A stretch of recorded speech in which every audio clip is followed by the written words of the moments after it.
I'm going to kick off the meeting because it is after it's 7:01, so it's time to kick off the meeting, and we do have a quorum tonight, which is excellent. So I guess I can turn on my camera.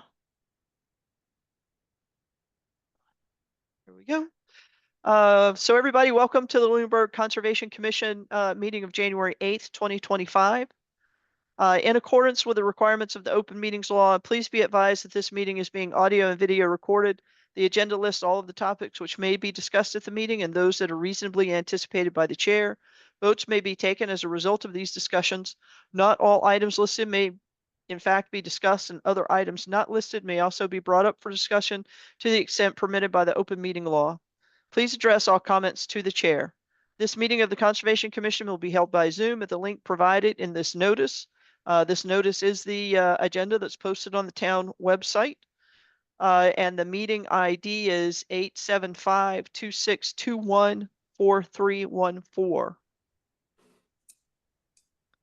And I will start out with a roll call vote. Chris? Present. Mike? Present. Jeff? Present.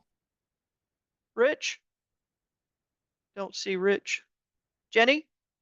Present. Very good. Okay. So do we have any announcements from members of the commission?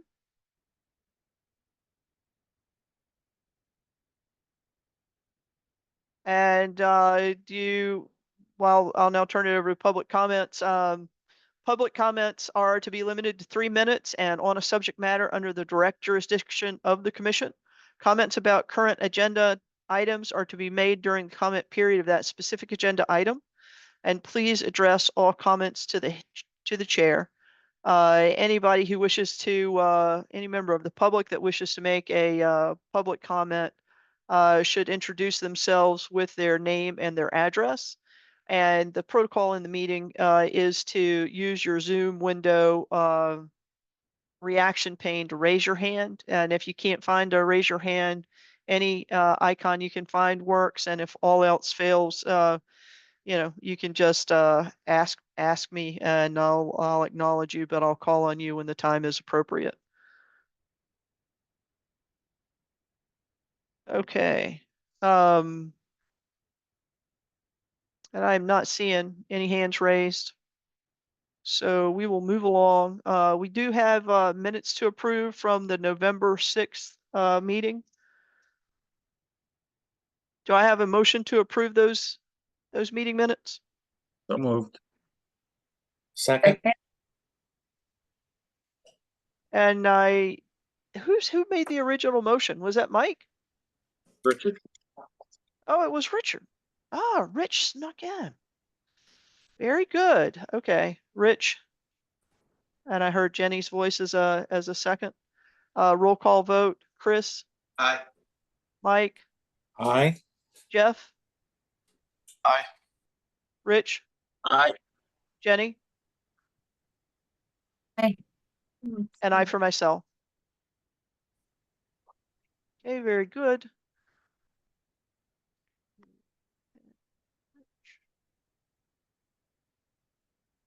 Okay, and moving along. Do we I think we'll just start out with the new public hearings.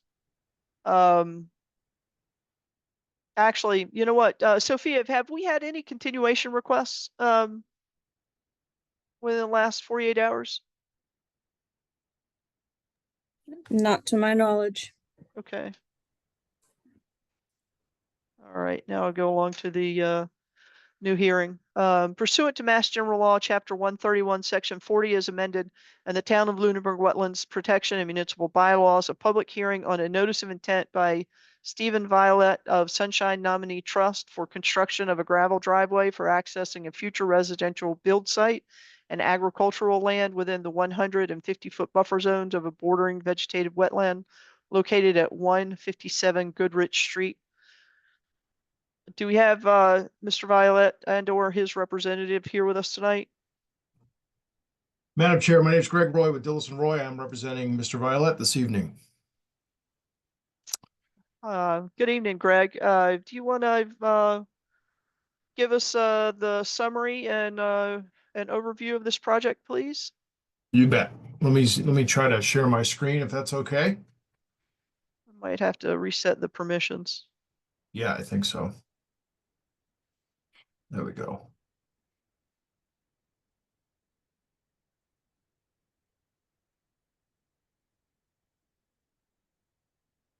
How's that? Can you see the plan? Yes. Okay. Bear with me here. I need to get folks back. Okay. All right. So as you indicated, I'm representing Sunshine Nominee Trust. Steve Violet is the trustee, one of the trustees of Sunshine Nominee Trust. Steve Violet is owner of Dick's Market. You all are likely familiar. And he farms the field just north of this site on Lancaster Ave, if you can envision that. He's been farming that for a number of years. And he, about a year ago, we prepared a plan of land, and we subdivided this piece of land that was formerly known as, all of it, the parcel that we're speaking of tonight, as well as the house on the corner of Lancaster and Goodrich, was known as 828 Lancaster Ave. About a year ago, approximately, we subdivided the property and created approximately 3.5 acre parcel, which I will highlight for you so you can see what I'm talking about.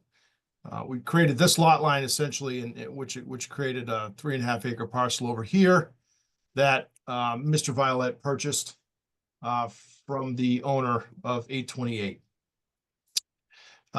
So this parcel of land is a vacant piece of land.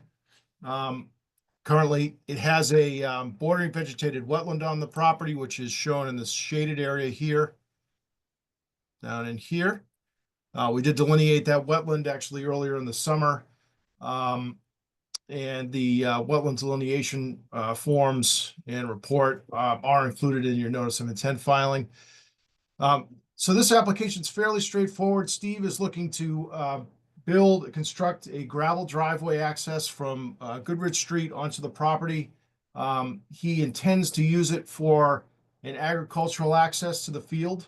If any of you are familiar, which I'm sure you are familiar with Lancaster Ave, particularly in the morning or afternoon rush hour, it's not really farm equipment entering onto Lancaster Ave from the farm fields can be a little bit dangerous for both parties, the farmer and the motorist on Lancaster Ave. So Steve is looking to create a secondary entrance here for the purposes of accessing the field, the fields that he actively farms. But we would be remiss if we didn't tell you that he does perhaps intend to construct a single family residential house on the property at a future date. There is no plans for that immediately, but this driveway would service that access as well onto the upland portion of the lot, which is up in this area outside of the buffer zone.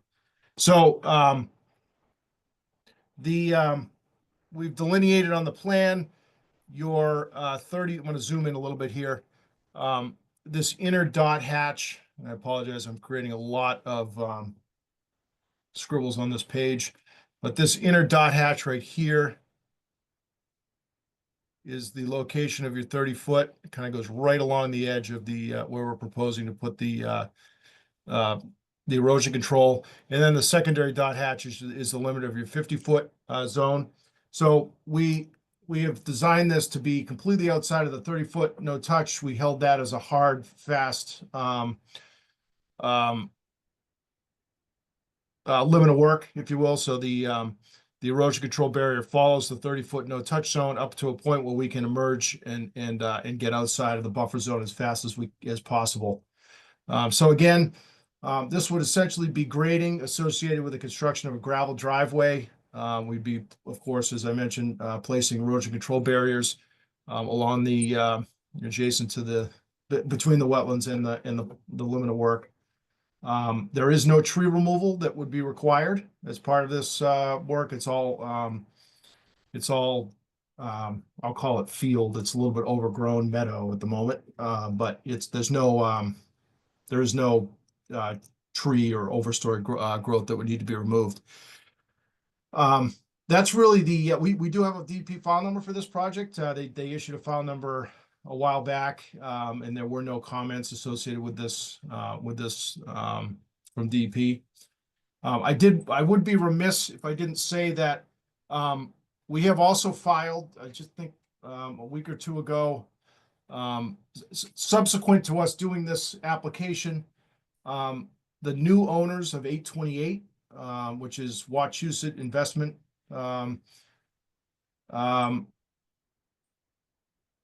were served a cease and desist, I think, by both your board, but also the building commissioner.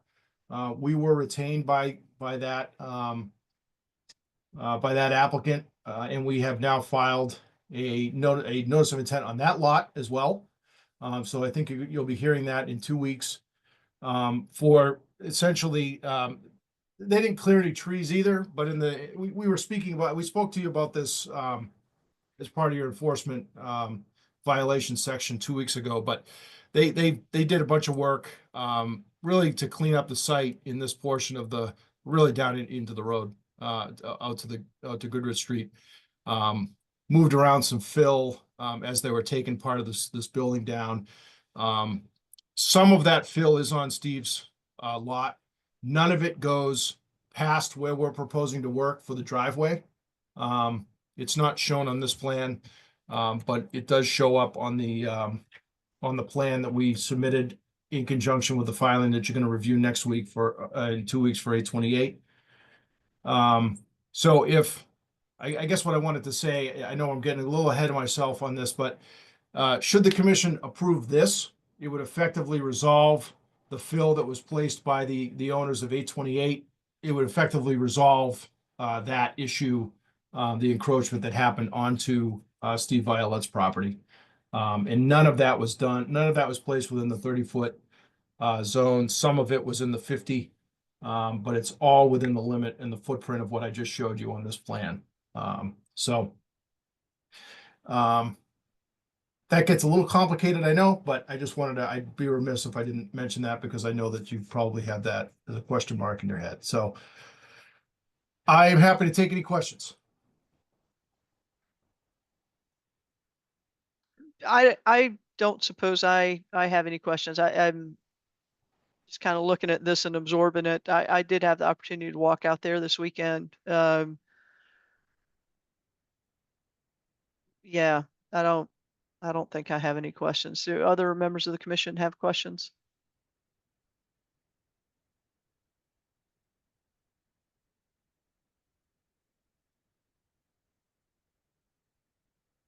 Hi, Sophia.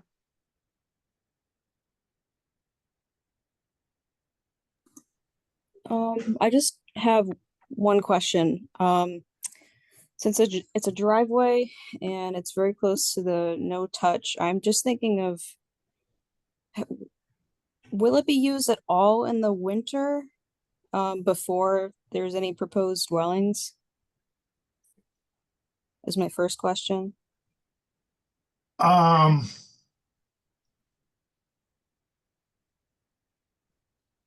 That's a good I mean, question. it's a driveway, so I imagine that the farmer will use it for any season.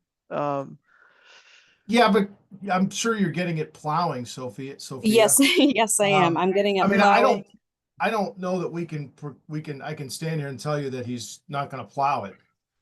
But I guess practically speaking, while this is being used for solely agricultural purposes, I don't know that he would go through.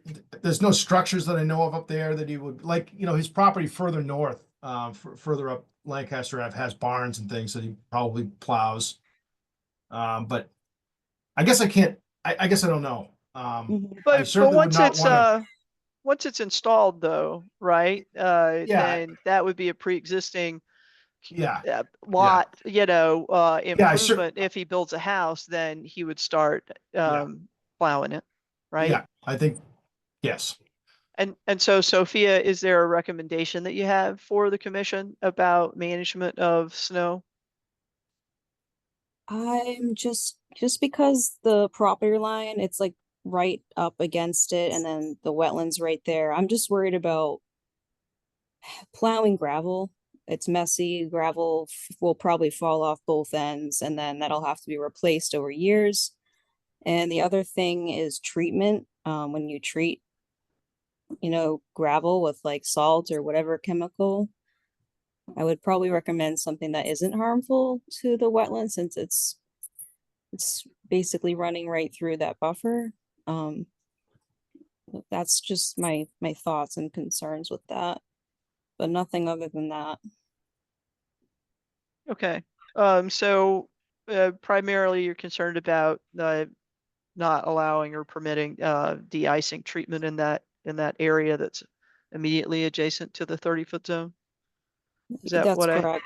Yeah. I can't recall the type of treatment that's a little more friendly. Perhaps maybe somebody on the commission knows that off the top of their head, but I can't recall what it is. Okay, thank you, Sophia. Rich? I had a couple quick questions. One is the crowning and the runoff of the gravel driveway. Are we gonna have this set so the runoff and the gravel will tend to run down the side that is away from the wetland, Greg? I looked at that, Rich. In this case, I really think I had to pitch it the other way. I had to pitch it towards the wetland because it would have created I think a problem on the adjacent property if I had done it the other way. We were so tight up against it. So I did actually super elevate. I didn't crown it, but I pitched the driveway, if you will, towards the wetlands. So the runoff would be flowing towards the wetlands in this case. Okay, so it's a gravel driveway, so the gravel will run off towards the wetlands. Um, Rich, I'd like to just ask a clarifying question of Greg. Greg, when I was out there, it seemed like along the property line, there was actually 2 foot to 2 foot plus kind of edge almost from all of that fill that the abutter at 828 has moved over that way. So how would water going towards that kind of earthen wall damage it?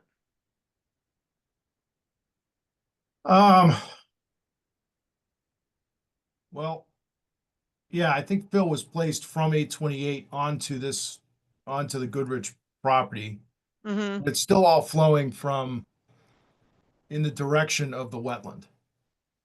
So It definitely is, but what I saw in the last hearing where this was discussed, Sophia mentioned all the debris in there. There was a lot of debris in there, including a lot of stones and a lot of masonry and actual trash. I was just looking to see if I actually had photos of it, but it was, almost like a 2 foot high, it's not a wall, but it was, very sharp face there along the edge of that property line. yeah, so effectively we'd be taking a lot of that out, Mary, Okay. because And so where what the would you leave in its stead? Would you leave a really sharp shoulder, or will it eventually it's- be graded out to a soft slope?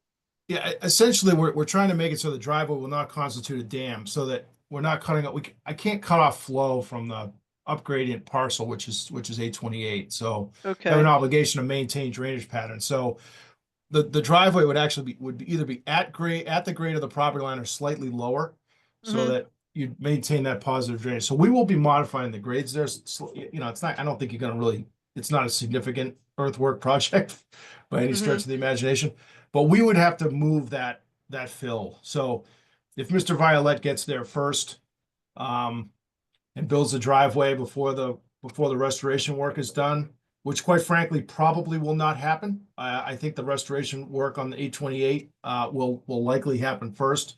All that fill will be moved off of Mr. Violet's property back to an existing condition, and then we'll build a driveway.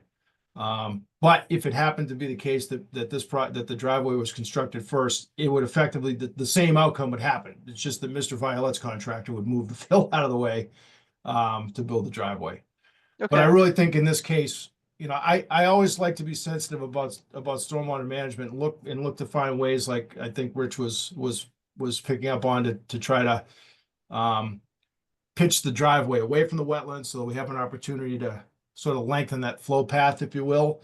In this case, I just think it's going to create it would create a dam. You'd have upgrading areas coming down to the driveway that would create a dam, and you're going to be creating a okay, problem there. yeah. And Rich, back to you. You had some other questions you wanted to ask. So, Greg, you've split up the original 828. Is the parcel that was left on Lancaster Ave, is that a minimum size property? No, it's larger. Okay. It's 3.5 acres, Rich. So Okay. I think So we're in the the 80,000 828 is square three foot and a zone. half? Say that again. 828 is 3.5? Oh no, 828. Sorry. I think it's pretty close. Yeah. I think we did only leave, I'd have to check the A&R plan. I don't have that on this plan, but I Okay. think it is pretty close to the 80. I think the zone is residence B, so it's 80,000 square feet, almost 2 acres. And I think it's pretty close to that. Just, I mean, it looks kind of convenient that the property line is 12 feet from the 30-foot no-touch zone, leaving just enough space for the driveway in there when they subdivided this. And you said it was just recently subdivided? Yeah, it was subdivided before the formal delineation was done, Rich. It did just kind of work out. I mean, I was actually, when we didn't anticipate this project when we subdivided it, actually. Yeah. And so when we did the delineation, we were wondering when we did it, it's like, boy, it looks a little close there, but we ended up with just enough space. But that's why you can see we're really tight on real estate there.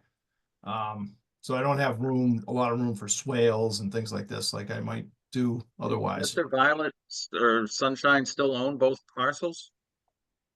They only own the 3.5 acre piece.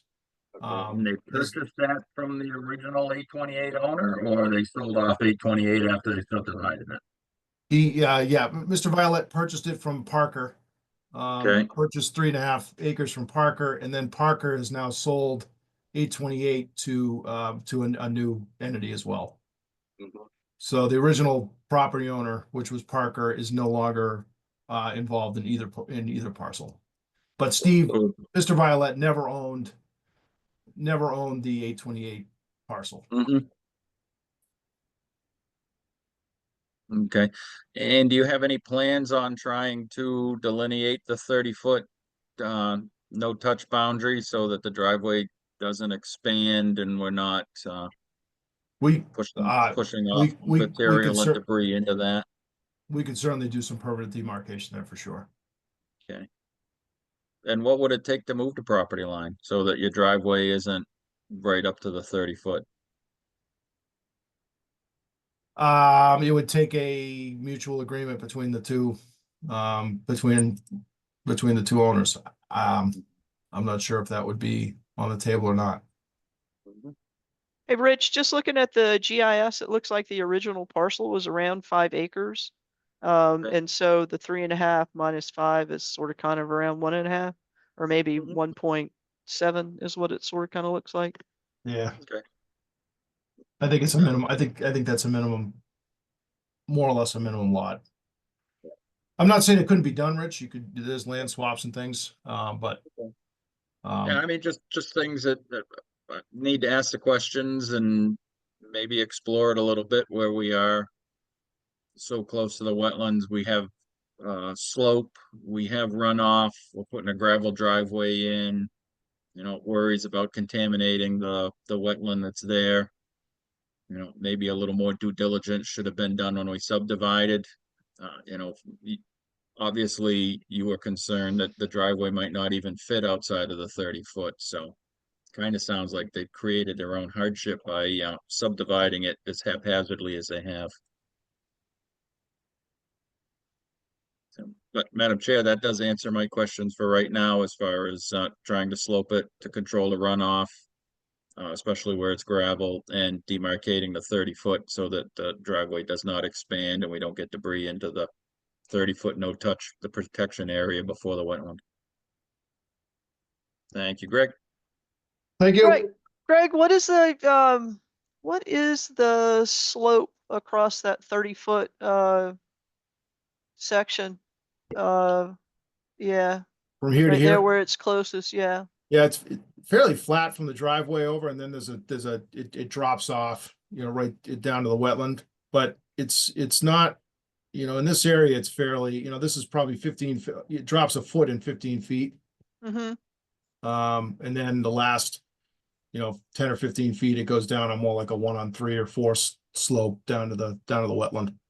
Okay, But you do have a period, you will have it's not a direct shot, if you will. It's also fairly densely vegetated with, I'll call them grasses, or I'm not sure exactly what the type of vegetation is there, but it's fairly, it's green cover, Mhm. and it's fairly dense, if you recall from walking out there. yeah. I mean, I understand the point. I guess if it's, I guess we would prefer not to go through the activity. I'm not even sure if the parties would be in agreement to it, but I guess we prefer not to do a property line adjustment, but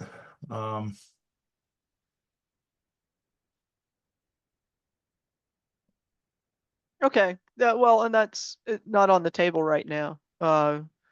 But I appreciate Rich bringing up that as a consideration, and also reminding the commission that creating a hardship through subdividing doesn't force the commission to make a compromise on the regulations. Do we have any other questions from members of the commission? I guess if I could, Madam Chair, sorry to interrupt. Yes, please, Greg, go ahead. I want to be clear that we haven't asked for any waivers. So we have designed this, in our opinion, and you can disagree, but we've designed it in accordance with your regulations. So we're not asking for any waivers. I understand it's a squeeze plate, it's tight, but the fact remains, as far as we're concerned, that it's constructible and permittable with no waivers. Fair enough.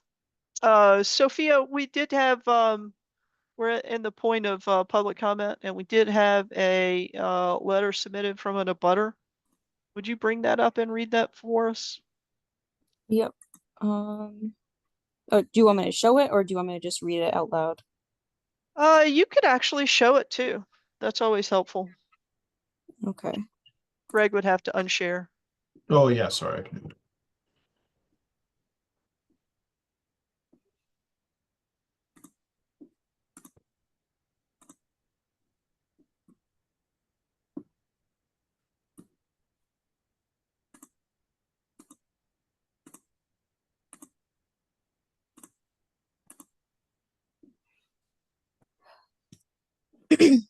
So I had a resident walk into my office, concerned about property boundaries, and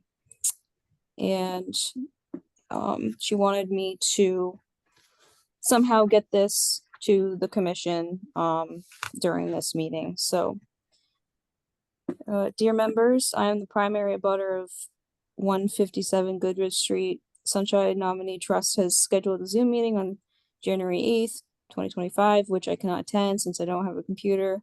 I am requesting an in-person meeting so I can attend. I'm truly concerned because this issue directly affects my property. There are so many surveyor tapes on the ground, it doesn't appear that they know where the actual property line is.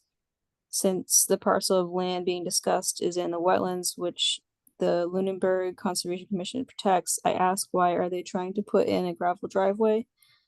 I have a large pond downstream, which is a certified wildlife refuge, and I feel an environmental impact study should be done as a requirement before any work is done on the abutting property. Patricia Whitney. And then there was also a printout, just an image of property lines. Let me see if I can. This is the street, Goodrich Street. I think she labeled these. Basically just labeled the flagging on the side. I think this is 1, 2, 3, and 4. I think she wasn't sure what this was, but she thinks it was a property line stake. Okay, And she's pointed to that house over there. That's her property over there in her driveway. okay. Okay, All thank set. you. Yeah, thank you for that, Sophia. Since we do have a resident that's asking for an in-person meeting, we're obliged to support that request. So at the very least, I think we would have to undertake continuing this to the next meeting to give that resident an opportunity to attend and participate in the hearing. I don't want to continue it, but I would welcome talking directly to this person. I mean, the work that we're proposing is, I think, a minimum of 250 or 300 feet from the closest point of her property. So I think her lot's over here. Yeah, I agree. I don't disagree with you about that, but since she doesn't really have the benefit of participating and seeing the proposed work, right? We have to give her that opportunity. Yep. And it's awesome that the governor has given us the ability and flexibility to have these remote meetings and to do it from the comfort of our own homes. That's wonderful, but the open meeting law compels us to provide access to everybody, even people without computers. When did we get the letter? I didn't notice the date. Sophia, when? She handed me the letter yesterday Oh, all right. evening. Okay. Yeah. All right. But even with that though, I want to make certain that as a commission that we're doing our utmost to make certain that our concerns and requirements of the property owner are clear, right? So that we don't waste any additional time. So what I heard in terms of a recommendation from Sophia was that we not either don't allow ice treatment or in this area, or that we require that it be I don't know how we can require it be a low impact without actually specifying what it is that can be used in that area. But I want to ask the commissioners if they have advice there, if they're looking for something specific, or if they just think that's not something a burden they want to impose on this project.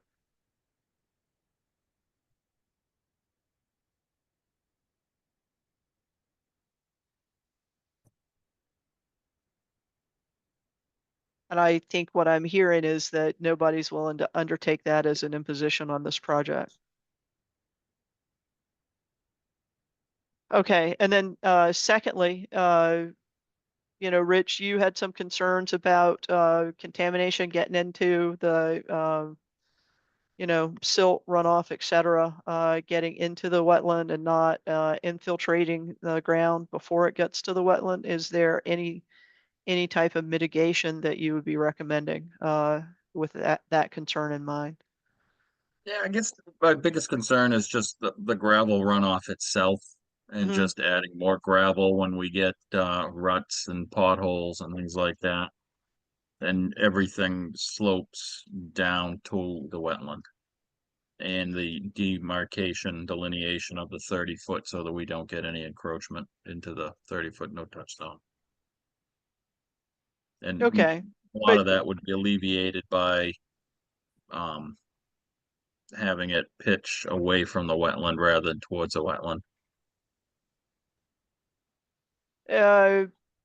But I mean, I think Greg had a valid point about not creating a dam, which essentially he would do if he pitched it away from the wetland. Mm-hmm. So, I mean, in my opinion, it seems like that's not feasible here. Are you saying that you wish that it was, but you acknowledge that it's not, or you believe it should be pitched differently?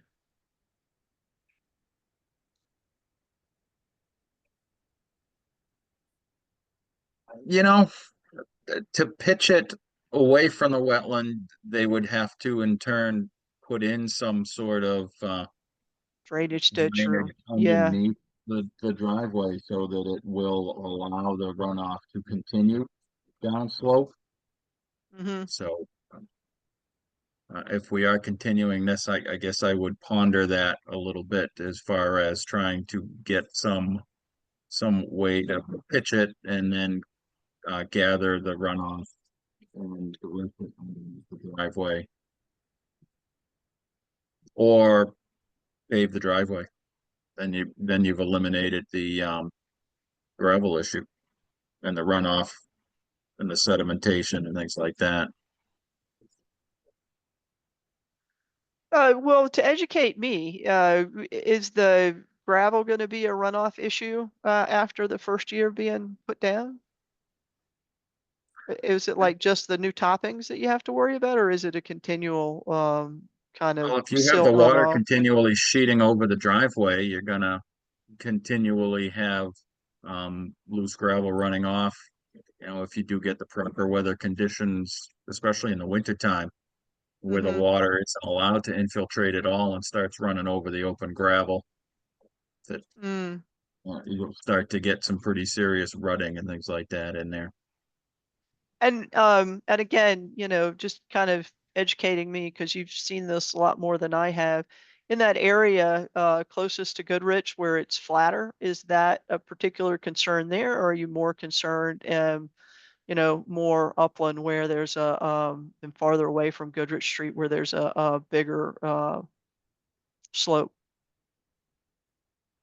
And looking at it, looks like the slope is fairly constant until maybe the last 30 or 40 feet to to the roadway. Am I reading that correct, Greg? Yeah, it's flat. Yeah, it's flat-ish on the, Yeah. first 40, 50 feet off Goodrich, and then it starts going up. Yep. Yeah, it looks like you get 397, Yeah. 398, but then 400, 405, 410, 415. Yeah. And that's fairly steep right off the edge of the driveway. And then it's steep right down to the wetland. The flat spot just in from Goodrich, I don't think is as much of an issue, but definitely as you start to cut into the hillside going up. And so since that's the place An that's open more of a spot like concern, that, would it be more appropriate to ask for like a water garden or something like that, catch basin to catch the runoff from the steeper part that's farther away from the wetland and there's space to put it in, presumably? Well, and again, I'm one member, and I would always like to see Greg ponder that a little bit more. And if we have to continue it and come back with this Yeah. is what I can do or this is what I can't do. Yeah, that's what I was gonna say. I mean, it sounds like Yeah, you I want to mean, continue this. Greg's the engineer. I'm sorry to interrupt. Oh, no problem. I certainly appreciate his opinions. If he's had a chance to ponder it a little bit. So, and the demarcation's a big one too at the end. Yeah, well, and I just wanted to be clear on, whether it was the whole driveway where you had the concern or if it was just kind of that steeper area or farther away from Goodrich that was primarily your concern. And you answered that question for me, so thank you. Yeah, basically from it looks like 418 down to 400. Yeah. Because then it starts to get up to the top of the hillside, so you really lose your slope at that point. And a lot of the runoff is going away or down towards Lancaster. Yeah, if I may, I mean, Yes, Greg. got a couple of other hands raised, but it sounds like you want to continue this because we have a member of the public that wants to participate anyway. So I would be willing to have a discussion with Mr. Violet on this front, and as Rich said, take a look at it and see what we can do. Okay, excellent. Jenny, So I don't know if this is feasible, but the part where we're worried about the gravel moving in, like towards the beginning of the driveway, we're worried about it getting into the wetland when it's being retopped or being plowed or anything. Would it be possible to put some sort of like lip there, or like a small wall on the side of it or something like that? Just to Yeah, I mean, kinda there's keep probably a it away- few things we could do, but I'll take a look. We'll take a look. Okay, I understand the concern, and I can't say that I disagree. I used to be plowed, especially when you plow it. I used to plow a lot of gravel driveways, and it's a bear. Yeah. So, and to Rich's point, you do end up losing the fine. As the water runs across the driveway, you end up losing the finer particles which run off, and I don't think that they're going to make it to the wetland, to be quite honest with you. I mean, that's one of the points of your 30-foot no touch zone is to provide that buffer. So I mean, I really don't think that it's going to harm the actual resource area. But I certainly get I get the gist of the spirit of the conversation here. So I'll spend the next couple of weeks trying to think of if there's something we can do. okay, thank you.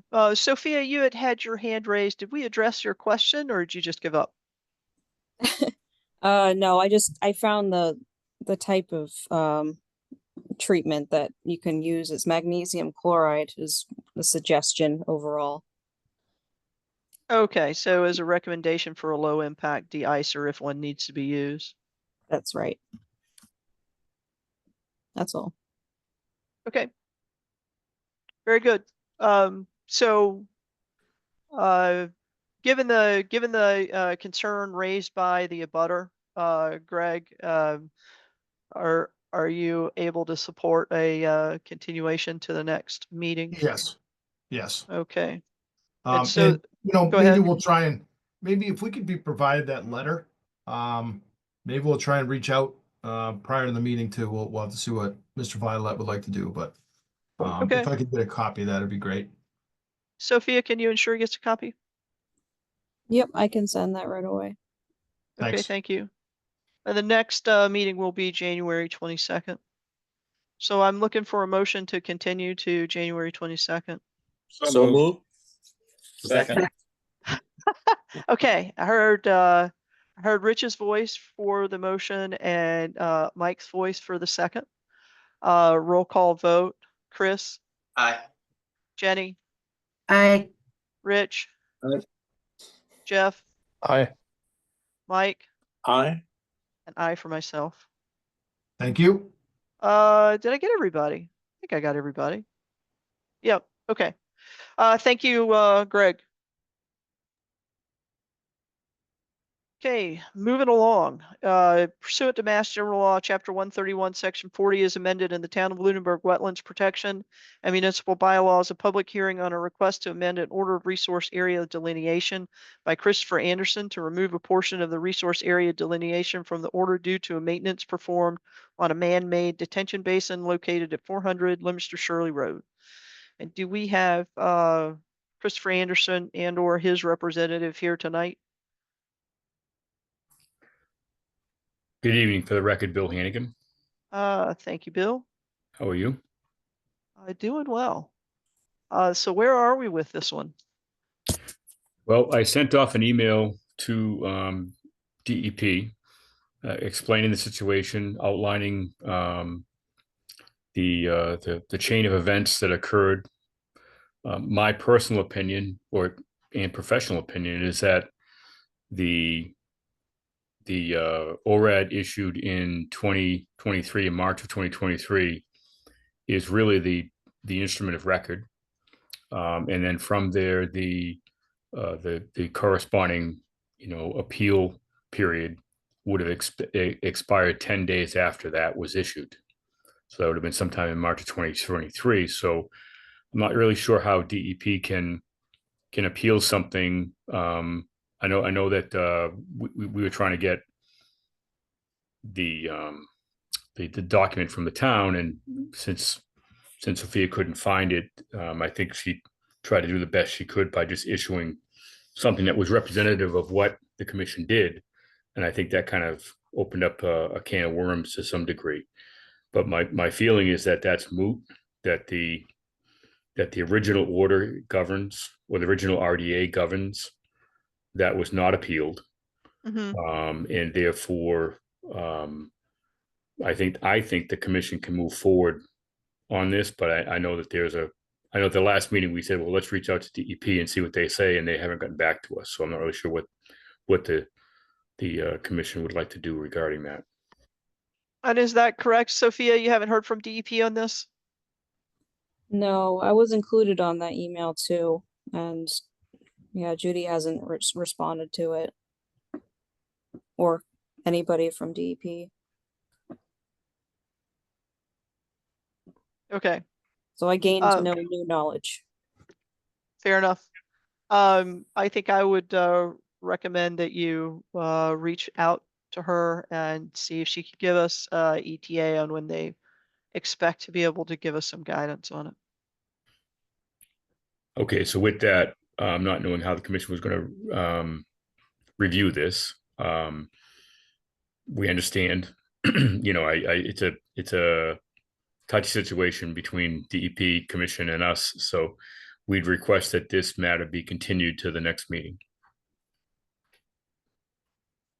Okay. Yeah, okay, January 22nd. Yep. Yep. Okay, I'm looking for a motion by the commission. So Second, Okay, motion by Chris, second by Rich. Roll call vote. Chris, aye. Mike, Aye. Jeff, Aye. Rich, aye. Jenny, and I for myself. Thank you, Bill. Thank you. We'll keep our fingers crossed that DEP can actually is willing to give us some kind of advice about when they can get back to us on this, because none of us like to just be held, hold your breath until an indeterminate time. Okay, moving along. Pursuant to Mass General Law, Chapter 131, Section 40 is amended, and the Town of Lunenburg Wetlands Protection and Municipal Bylaws, a public hearing on a notice of intent by DNA Lunenburg LLC for construction of a stormwater management system within the 50 and 100-foot buffer zone, but outside of the 30-foot buffer zone of a bordering vegetative wetland located at Electric Ave and Pierce Ave. Do we have that representative for DNA Lunenburg LLC on with us tonight? For the record, Bill Hannigan with Hannigan Engineering. Back in front Hey. of you again.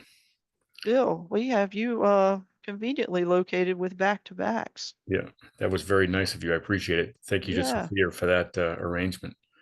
At our last meeting, we talked about the fact that I think everything was addressed with the commission, and what we had hoped to do was get the final, we had the final review by the peer reviewers relative to the site. And the intent was to get all those items addressed, and then come back to the commission with a final plan to the planning board, and the commission had the same plan for approval. What's happened since then is that there's been some additional comments that come back through from various department heads as well as the planner. It's most of these, matter of fact, all of these changes are going to be outside of the and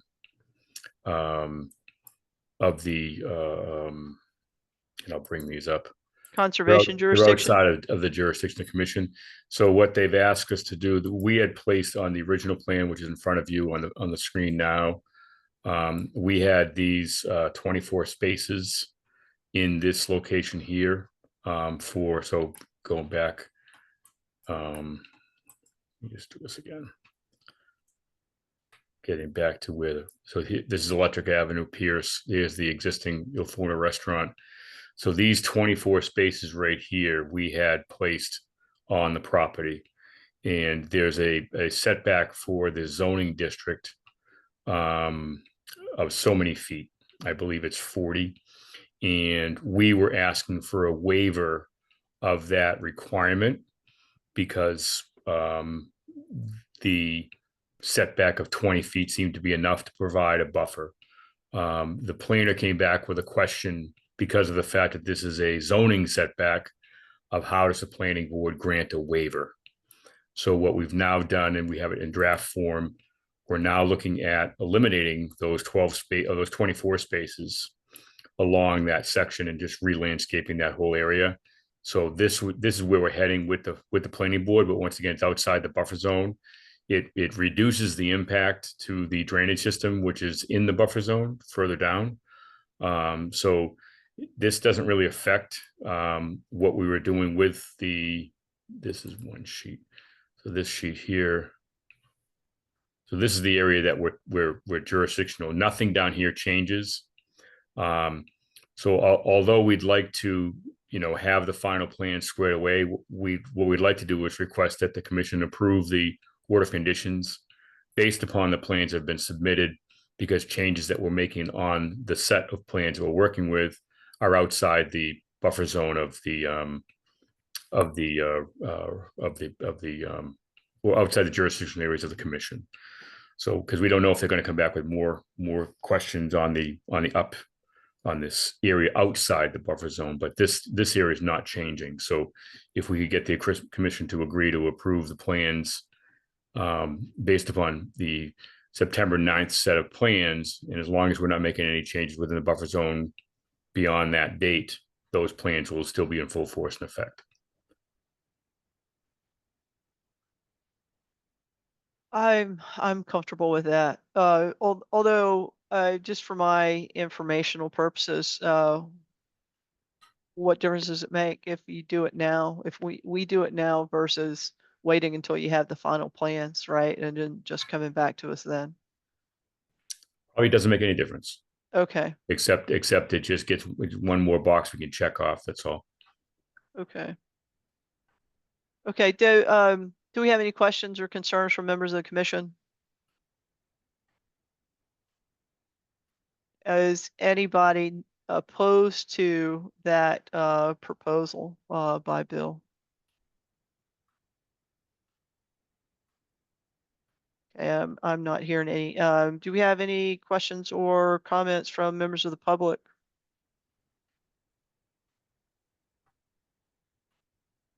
And I was just looking back through my notes to see if in the times that we've had this dialogue, if anybody had brought up any special conditions that they had wanted. And I'm not really seeing any. So I think I'm looking for a motion to approve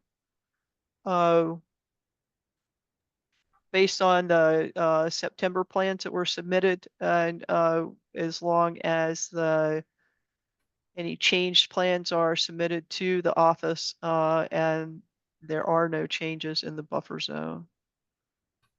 So moved. Thank you, Rich. Second, Who gave me the second? Mike. Mike. Very good. Okay, roll call vote. Chris, Aye. Mike, Aye. Jeff. I guess with my absence recently, I'll have to abstain. Oh, yeah, you will. Thank you, Jeff. Jenny. Rich, Aye. an aye for myself. Thank you, Bill. Thank you very much. Have a good weekend. Yeah, you as well. Yeah, it's a little early for it, but it's halfway, so we're almost there. I like the glass half full kind of approach. Thanks.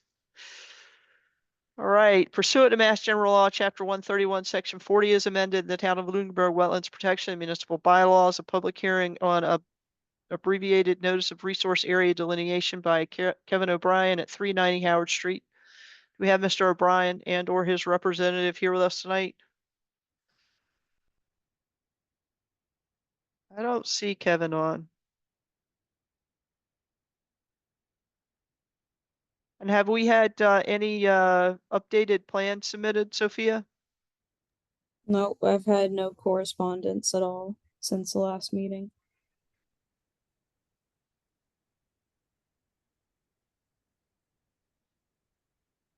Okay, then I think I would entertain a motion to continue this to January 22nd.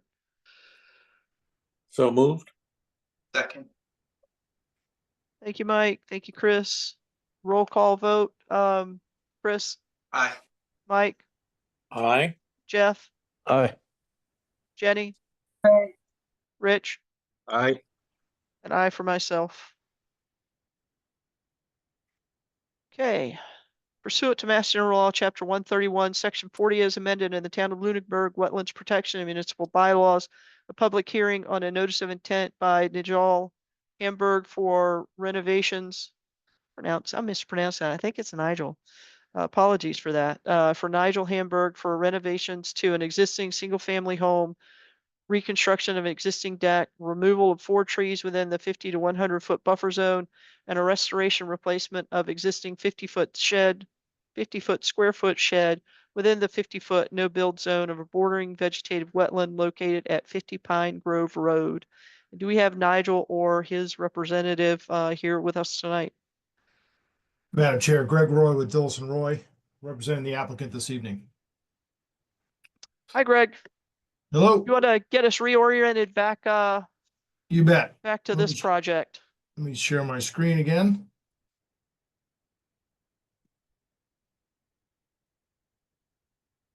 Okay. So we presented this to you 2 weeks ago. We opened the hearing 2 weeks ago, and the commission had a few questions. And we've gone back and taken a look at those. So I recall 4 things that the commission asked, and I'll just name them.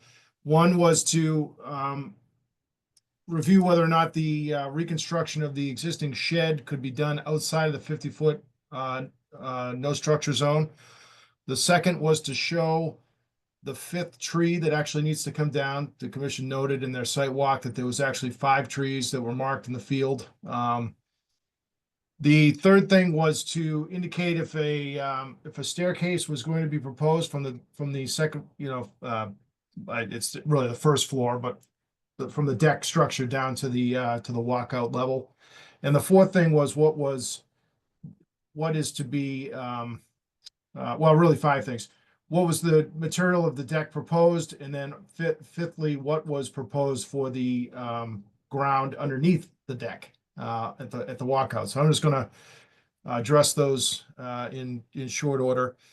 First, the applicant is willing to construct the shed outside of the 50-foot no structure zone.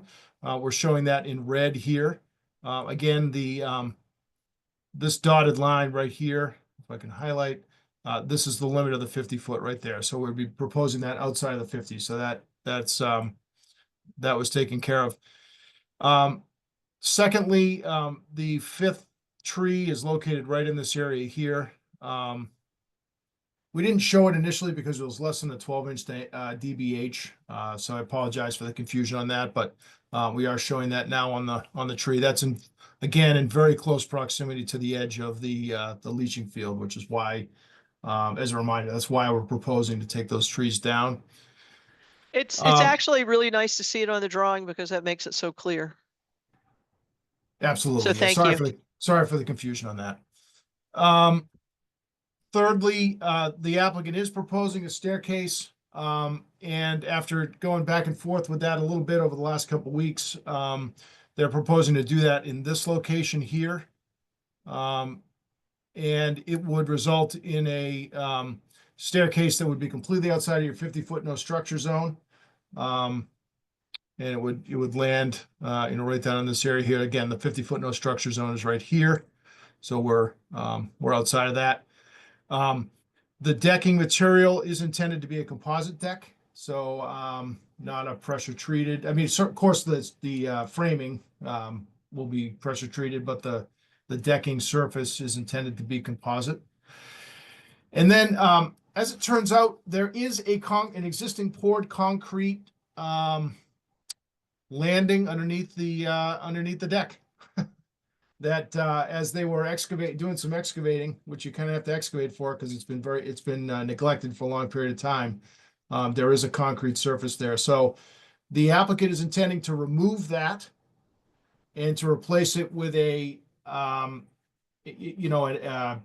concrete block paver system. So we'd be upgrading it, but just replacing it with a patio system underneath a new patio system underneath the deck. But again, that would be in the footprint of the existing, under the footprint of the existing deck. And it's pre-existing, albeit a little bit, you can't really see it because it's been left to accumulate sediment and things. So I think that is all. Happy to take any questions. That's everything I was tracking. Thank you for that, Greg. I'm opening the conversation to members of the commission.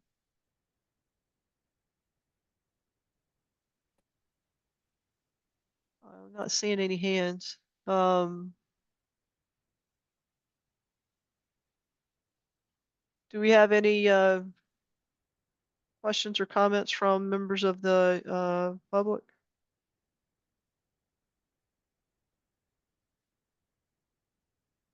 And I am also not seeing any. Okay, well, I think I'm looking for a at least I would entertain a motion to approve. So moved. Thank you, Second. Mike. Thank you, Chris. Roll call vote. Rich, Aye. and I heard aye for Rich. Jenny, Aye. Jeff. I'll abstain on this as well. Thank you, Jeff. Mike, Aye. Chris, Aye. and I for myself. Thank you, Greg. Thank you. Appreciate it.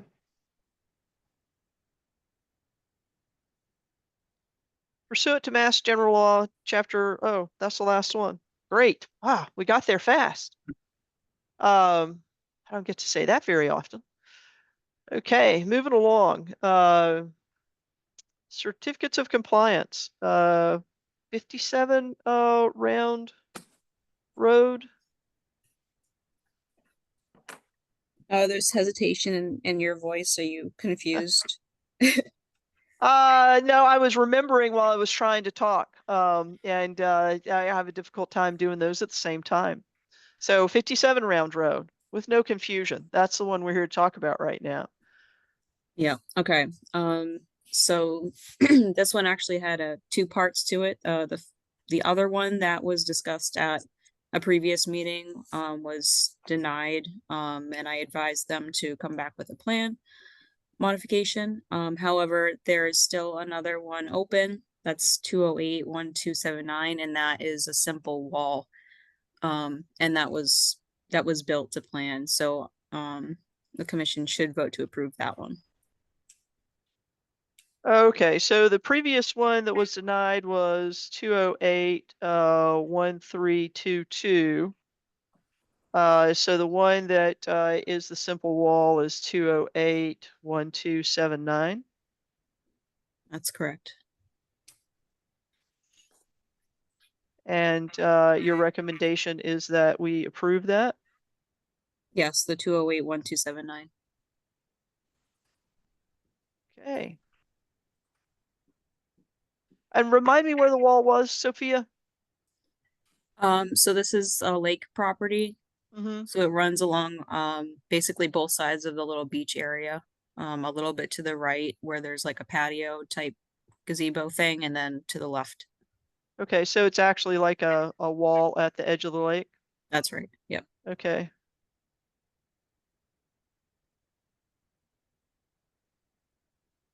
Okay, any questions for Sophia? I'm looking for a motion to approve. So moved. Second. Thank you, Mike. Thank you, Chris. Roll call vote. Rich, Aye. Jenny, Aye. Jeff. Aye. Mike, Aye. Chris, Aye. and I for myself. Thank you. Okay. Let's see, moving along. Do we have any updates on violations and enforcements, Sophia? There are still some certificates of compliance. Oh, I'm looking at the wrong one. That's why. Yep. We'll go back to that. So 32 Pine Grove Road. What is your recommendation there? This one, my recommendation is not to approve this, based on the fact that there is, erosion issues, starting at the 100-foot buffer and then kind of trickling down into the 50-foot, and then the very edge of the 30. They've cleared a certain part at the, further up out of the 100-foot, and it's just kind of trickling down. Do you have So any I'm photos of that? hesitant. Yeah, believe they're uploaded to OpenGov as well. Let me pull it up.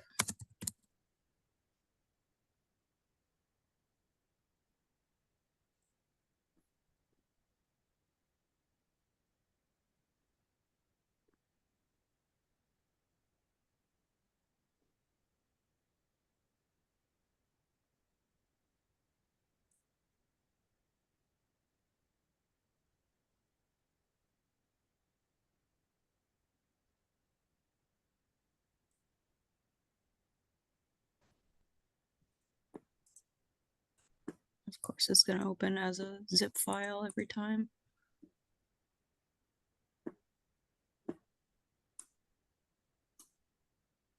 I guess this is the edge of where it kind of stopped, and this happened just after our I'm recent still rain. looking at the file structure right now in Interesting. OpenGov. Huh. I have the image right in front of it. Maybe just try resharing and see if it gets the right item.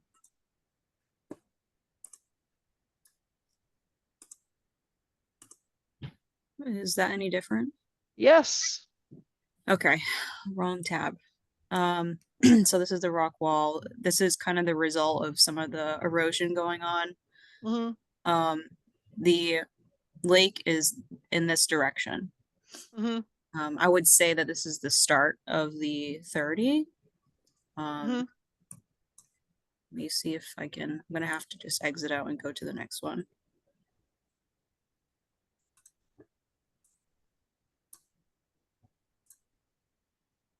Wow, I don't know why this is so difficult. They're opening as zip files.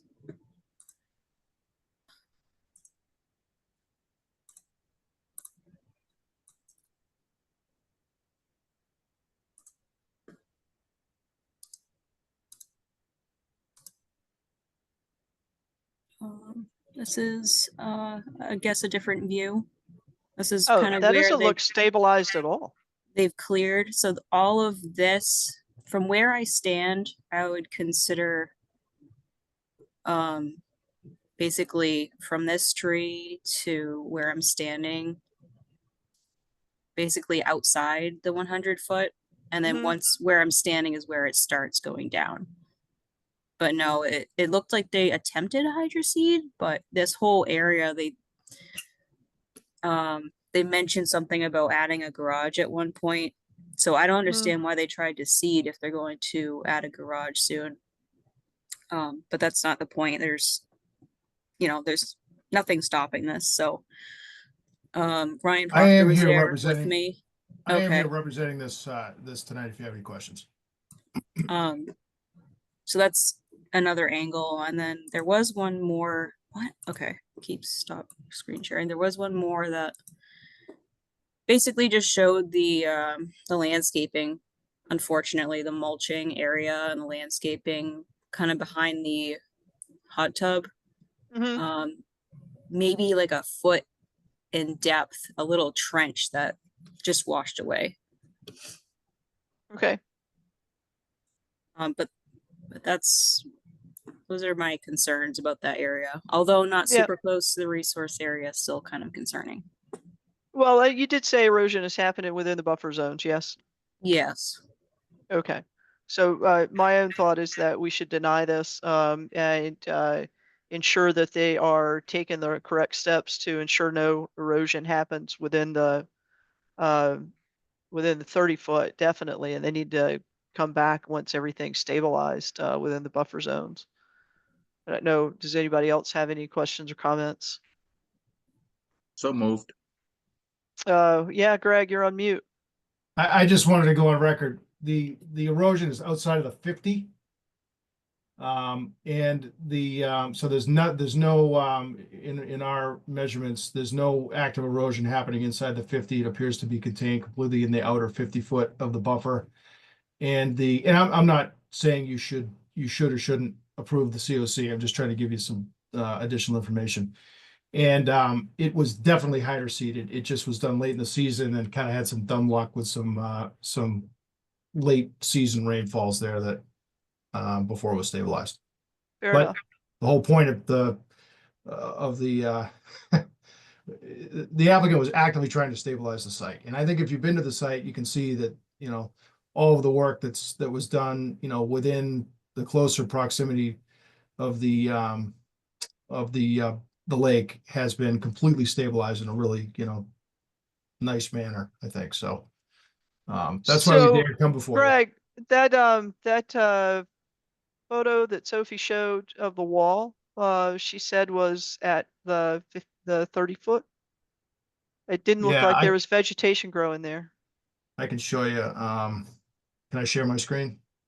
Yes. I don't know if we provided this to you or not, but the area in red is the part where that picture, I think you're probably standing somewhere down here looking back. That's the area where there's some active erosion happening. This is the area right along the stone wall is right in this portion right here. And then this is the 50-foot zone right there. Sophia, we where were actually you didn't- standing when you took the photo of the wall? Probably over here. Yeah, I would say where Greg just put the mark, maybe slightly to the left, but I was probably standing over there. Oh, okay. So then the wall is actually outside of the 50 and not out the 30. Well, the wall runs perpendicular, to be fair. The wall runs like this. Okay. It's like a property line stone wall. Okay. And Yeah. Sophia, if you would show us your photo again of the wall. Well, we actually, well, here, I have to stop share, but just to orient you, we actually didn't touch any of this portion of the site. So this is all undisturbed area. Might not have a lot of natural, but we didn't disturb any of it. So, Okay. I'll stop share now so that can.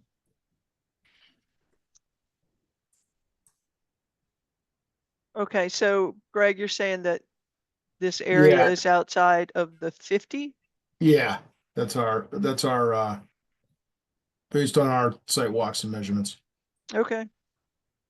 Right. And thanks for that clarification. That helps a lot. Still, in my opinion, that's a buffer zone and it's not stabilized. And I, for one, would not be willing to approve a certificate of compliance until it's stabilized. Yeah, understood. I just wanted to make sure that you had all the info. Oh yeah, that helps out. That helps out a lot. I appreciate it. Do So I we guess have? I'll restate my motion to deny this certificate of compliance request. Thank you, Rich. Second, Thank you, Jenny. Roll call vote, Chris, Aye. Mike, Aye. Jeff, Aye. Jenny, aye. Rich, Aye. and I for myself, to deny the request and recommend that the applicant come back once that those work areas are stabilized. Okay, moving along, 137 Flynn Road. Sophia? Yeah. This one, The plantings were installed very well. I've never seen anything like it before where they have a couple different stakes on both sides and cables going to it. So I don't think that the plantings will have any trouble. They'll be pretty healthy, so I would approve that on 137 Flynn Road. Okay, any questions or comments from members of the commission? Looking for a motion. Motion to approve. Thank you, Rich. Second. Thank you, Jenny. Roll call vote. Chris, Aye. Mike, Aye. Jeff, Aye. Rich, Aye. Jenny, Aye. and I for myself. Okay. Now we can get along to violations and enforcements. Sophia, any updates there? A couple. So to start with 10 Mass Ave, we've been kind of fighting this before my time, and I sent out a letter and with a fine, and they paid that $300 fine that was brought to the treasurers and all the departments necessary. And then I've been in further correspondence with the owner, and he's actually in India right now. And I asked him to come just join virtually. However, there's some personal issues going on, so he did write a letter. So I could read a second letter of the night. Yeah, that would be great. Thank you.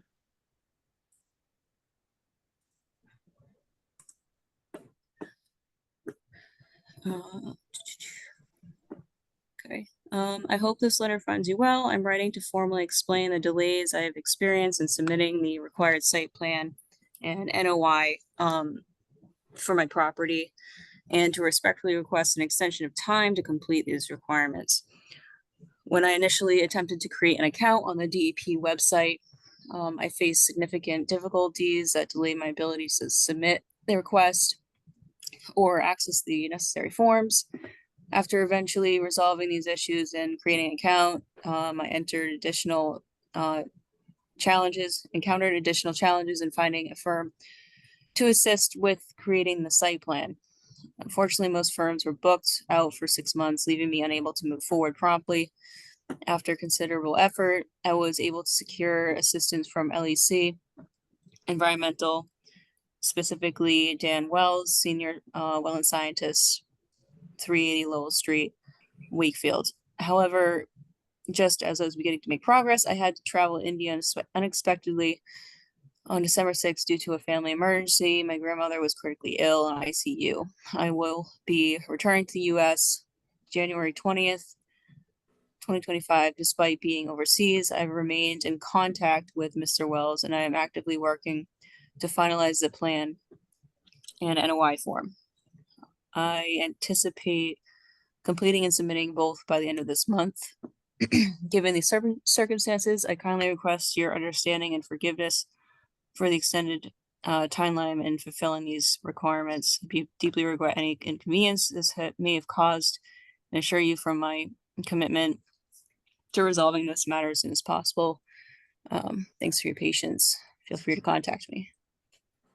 Okay, thank you for that, Sophia. Well, it's unfortunate about the passing of his grandmom. So it does sound like he's working with a wetland scientist now, which is good. What's the feeling of the commission? I mean, this guy really has been dragging on for a year on this, and I'm sympathetic to again, death in the family.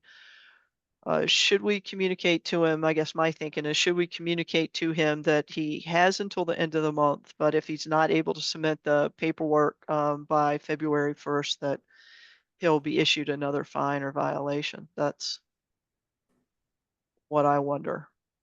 But look forward to the comments from other members of the commission. And Chris, while they're pondering that, you have raised your hand. Yeah, I just wanted to give my opinion on that. I think his letter shows that he has been, I agree with you, it's been a while, but he has, he has secured some help. He has some legitimate reasons for some of the delays. So I agree with you giving him to the, till early February to get this resolved. Thank you, Chris. Rich?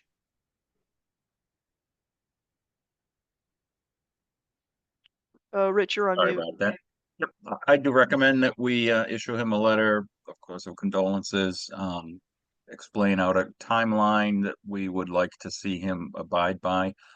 And I would also ask that perhaps he can have his newly hired wetland scientist just send us on letterhead a schedule of how he's going to address the issues and submit the documentation that we've requested. That's an excellent idea.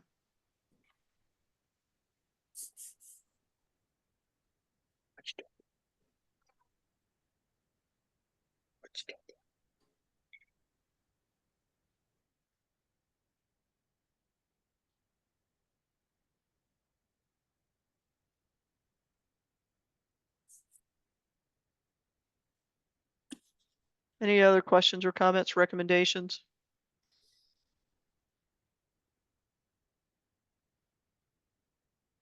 Rich, in your recommendation, do you think that it should be as simple as that, or should it also carry the additional fine if he is not able to execute according to our expectations and timeline? No, I would be fine with just explanation of the timeline that we expect and a letter back from his engineer confirming that he will be able to follow the timeline or his timeline for producing the documents. I do feel that there is quite a backlog right now of work for engineers and wetland scientists. Okay, And so I do understand that he does have an issue trying to get a professional out there to get the work done, so. I Okay. feel happy we do have confirmation that he has hired somebody that is addressing the issues. okay, fair enough. I think I'm looking for a motion to execute on the letter that Rich has proposed to us. So moved. Second, Okay, I captured Mike for the original motion and Chris for the second. Roll call vote. Rich? Aye. Jenny? Aye. Jeff? Aye. Mike? Aye. Chris? Aye. And I for myself. Okay, Sophia, any other updates on violations or enforcement actions? 40 Fire Road 12, you and myself and Chris Riley from planning had that discussion. He said he was going to go out in the near future to go check out the property and speak with the Lunenburg Police Department and try to contact Scott Benjamin. Since then, I haven't heard any new updates from Chris on that. So I did take the liberty to go out today, and the personal property is still on town property. And I did get a photo of it as well. Yeah, Jenny and I also had a chance to go by there on Saturday and confirm that it's there. And for the benefit of the rest of the commission, Chris Riley did well, and I guess just to catch everybody up, when Jenny and I were out there last time, we actually spoke to both abutters who are the encroachers, Scott Benjamin and Gordon Wu. Scott Benjamin was very dismissive, claimed the property that was still within the buffer zone. He did claim it as his, although at first he said, no, that's not mine. And I suspect his significant other that was there on the porch with him let him know that misrepresenting that would not be good for him. So he then quickly corrected it and said, no, it is mine. And what we were looking at, probably a cord and a half of wood, it looked like maybe some construction debris, a small pile of construction debris, like pallets, like from where, Bluestone, hardscaping was brought in, and then also, and that had been moved out of the area that had been paved and recently had the pavement removed to just beside it, but still now closer to the wetland, because the wetland actually kind of comes in that area. So he moved it out of, within 20 feet, of the wetland to within 5 feet of the wetland. So it doesn't seem to really be taking on board any of what we're telling him. And then just immediately behind the area where the pavement had been pulled up, there was also still some, I don't know. It just looks like construction trash, like what had been like old shingles, not asphalt shingles, but like maybe thin aluminum shingles or something that had been used to cover vegetation so that he could access an area close to the wetland to dump grass. Anyway, he had been fairly dismissive of us. We got, probably 5 sentences out of him. We then approached Gordon Wu's residence, and Mr. Wu spent probably 15 or 20 minutes talking to us, gave us the history, according to Mr. Wu, and he was very conciliatory and apologetic and said, I don't want, I really don't want a problem with the town. And he said, I have paid to pull up the pavement, put down the loam, put down the seed. I've talked to Scott. He said that he will help me out with it. He said, I think he will, but he has not yet. But, for me, it's more important not to have a problem with the town. And he was very good to talk to, and I appreciated him taking the time to walk us around the property and show us, all the points of interest, as well as, answering all our questions and giving us a history. And he said he had lived there more than 20 years. So he did have quite a bit of history on that property. So in follow up, Sophia and I met with Chris Riley, and asked for Chris's advice, because one thing that I was concerned about, and Gordon Wu also expressed a concern about, was putting the boulders in as a permanent barrier to ensure people weren't parking in that area again. And while I agree, as a commissioner, that that's an appropriate step to take in that area, in my own mind, I question whether Gordon Wu should really be responsible for, actually improving the property. Certainly, as an encroacher, he had an obligation to remedy the original problem. But I question whether he should be actually being asked to improve the property with those boulders. And so I had asked Chris if he might see if he could come up with some creative solutions for maybe the town to go down and put some boulders in, and he was going to look into that.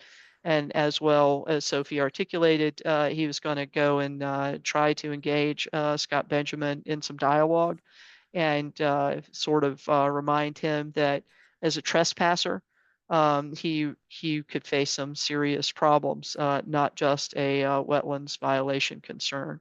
And Chris also recommended that we as a commission undertake considering approving the NOI for all the work that has been done now. And I mean, if we wanted to wait until the boulders were there and that full remedy was there, we certainly could. But then issue an additional violation, consider issuing an additional violation to Scott Benjamin, who now has taken his own action to pull his personal property out of the original area of concern and put it into a new area, which is immediately adjacent to the wetland. Okay, that's my summary. While you guys think about that, Sophia's been patient with her hand raised. I'll let her go next. Oh, I just had a picture, one picture of the stuff. Oh, okay, great. Mine are still on my phone. I didn't get an image of all the other things near directly next to it, but to the right you can see where the grass has been loomed. It's been loomed and seeded over there on the right, but right Yeah. next to it, this stuff is still here. Right. And that, according to my memory, had actually been on the pavement previously. So he's moved it off so the pavement could be taken up, but still, and it's still not on his property, for crying out loud. And Sophia, if you just put your cursor kind of on the back side of that stack of firewood on the green tarp. Lower, there you go. Yeah, so there's a sharp kind of drop off there, and the wetland comes right up into that area. So, you know, it's probably 4 feet away from the wetland now. So I'm not pleased about him moving his personal property closer to the wetland. Yeah, that really grates me the wrong way. Jenny, anything that you would want to add in any of that? No, I think we covered it pretty well. Okay, thank you. Okay, do we have questions from members of the commissions, clarifications?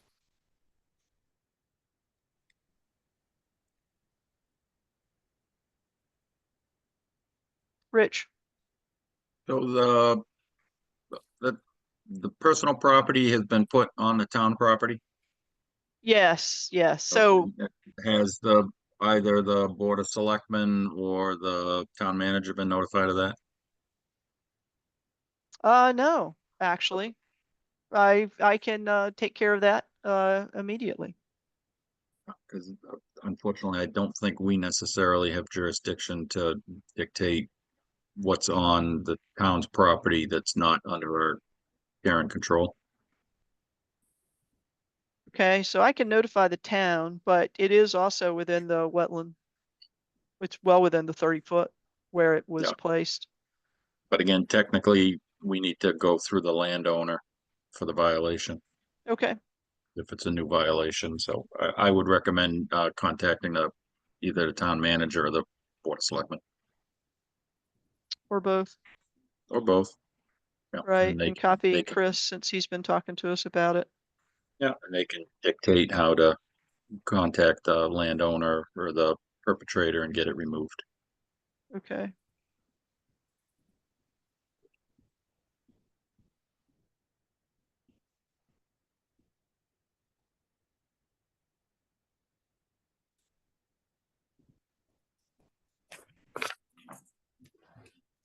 And how would the commission feel about issuing a certificate of completion ahead of the boulders being placed there? Do you want to wait until the town is actually executed on that final step?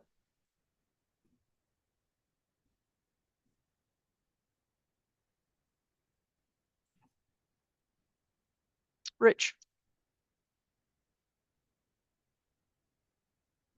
Rich, you're on mute. Myself, I would recommend holding on a certificate of compliance or denying it until such time as the violation's been taken care of for the personal property.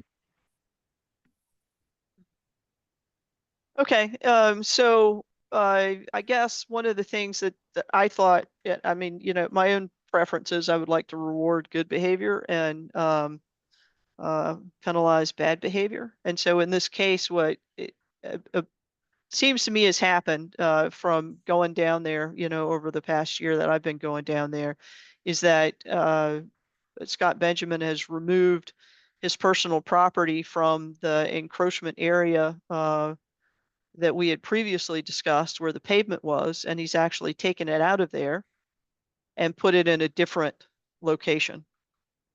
And so from my perspective, I would prefer to, you know, and if we have to wait for the boulders, you know, that's fine, right? Because it's part of the NOI.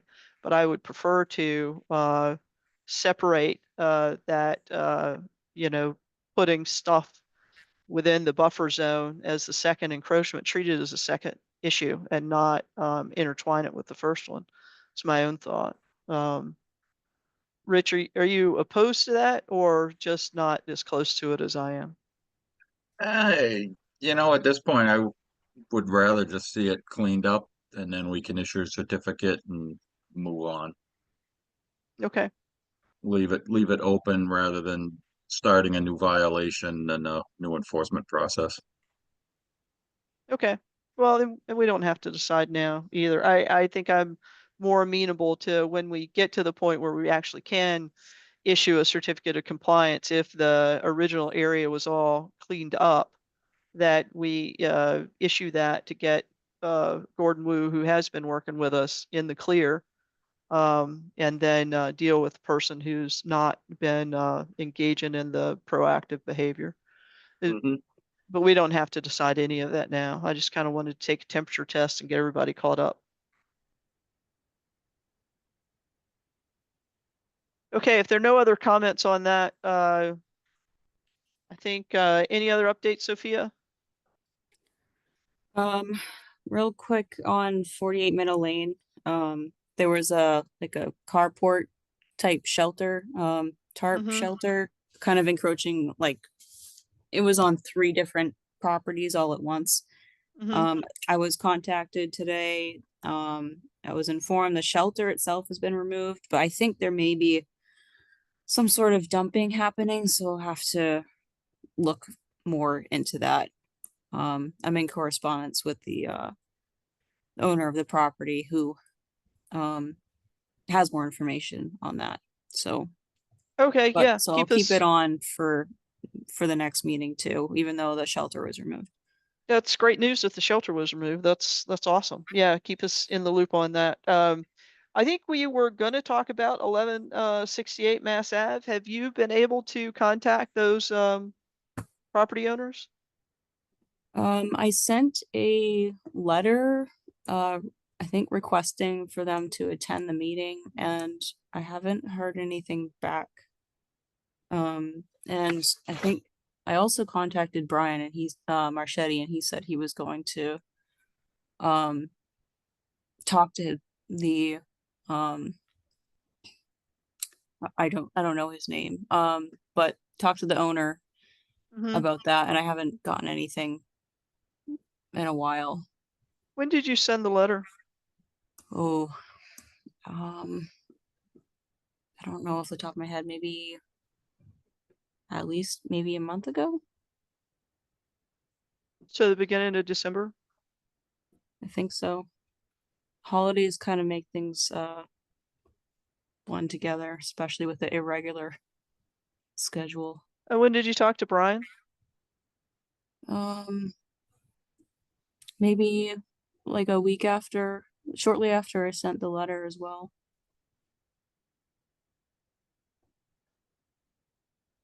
Let me just quickly look at my emails, see if anything's.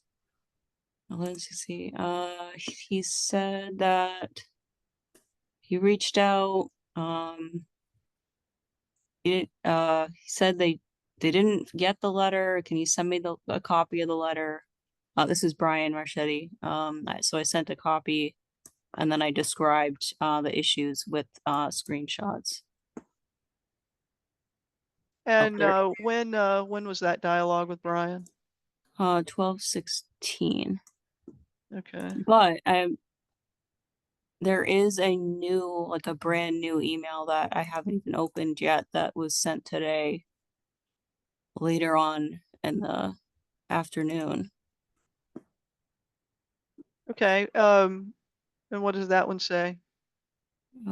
Sophia, I reached out to Jeff Powell regarding the violation notice that was sent in December. He asked me to review the letter and assist him with the process of resolving the issues or permitting whatever impacts require permitting.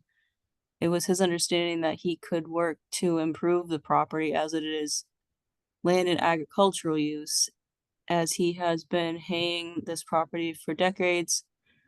I will start reviewing this so I can be prepared for the next meeting on January 22nd. I will also plan on performing a site visit with you next week if you're available. I just wanted to give you an update before a meeting tonight. Well, Okay. I just got that, so.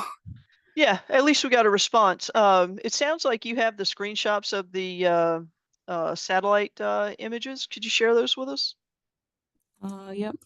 for the benefit of the rest of the commission?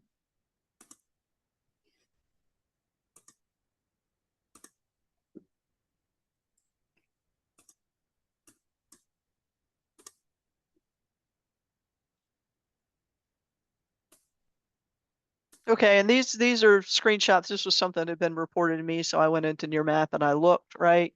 And so this is actually a stream that comes across the property. And as you can see, the two areas in red show you know, fill. The place on the right-hand side seems to show an intent to infill, and on the left-hand side shows fill that's already been completed. And if you would go to the next one, Sophia, you can see it's actually diverting the natural stream. I have no idea why someone with as much experience in land use here would think they could just divert the stream without without a permit. But that's the reason why we've invited Jeff Powell and Brian to talk to us about this.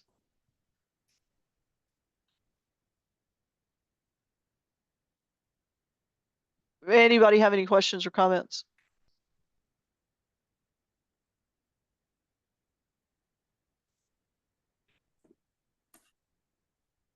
Okay, so Sophia keeps in the loop, and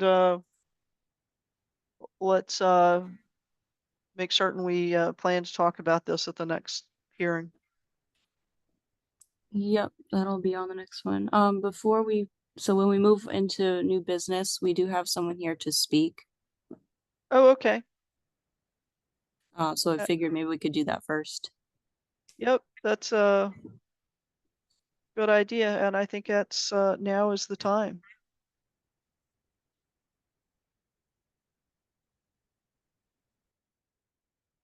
Hi, everyone. My name's Anna Wilkins, and I'm coming to you from North County Land Trust. And I bring greetings and good tidings from Emily Merlino, who I know monitors some properties with you guys. And so I'm here because North County Land Trust, in conjunction with Nashua River Watershed Association, we're planning a landowner workshop for and targeting landowners within the communities of Lunenburg, Lancaster, Shirley, and Ayer. And hopefully we'll be able to do this in the month of March. So periodically, North County Land Trust holds these informational sessions aimed at helping landowners understand their land conservation options. The workshops are specifically designed to give the basics to folks who maybe, maybe they have never even considered land conservation as something that they might do with their land.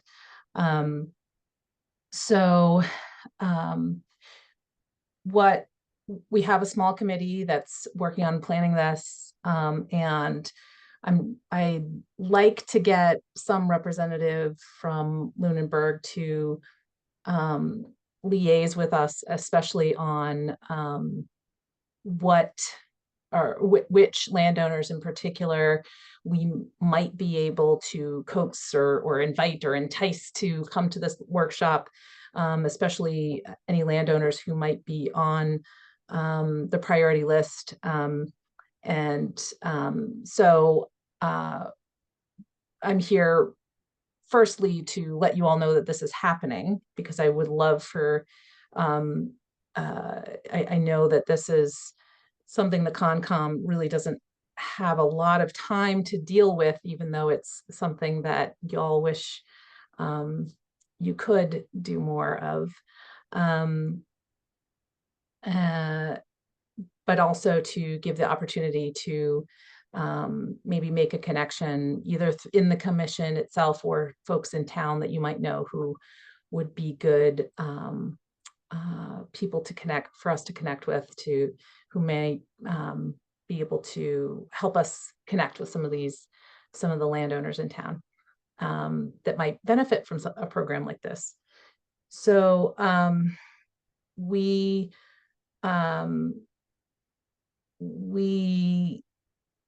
will likely have it at the Bull Run. I'm in conversation with Allison over there, and we usually do it on a weeknight after work and offer food, and it's, you know, a 2-hour program with information first, and then we actually have landowners who have gone through the process of conserving their land talk to the landowners in the audience about their experience and answer questions. We go over Chapter 61 program for folks and other land management opportunities for landowners as well.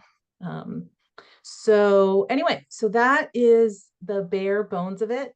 Wanted to, again, you know, introduce myself.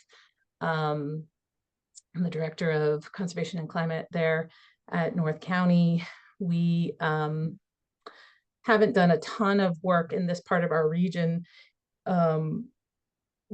because we've had a number of big projects in our kind of central and western part of our region. So, but I see the development happening in our towns on this frontier of development that's happening, and I really want to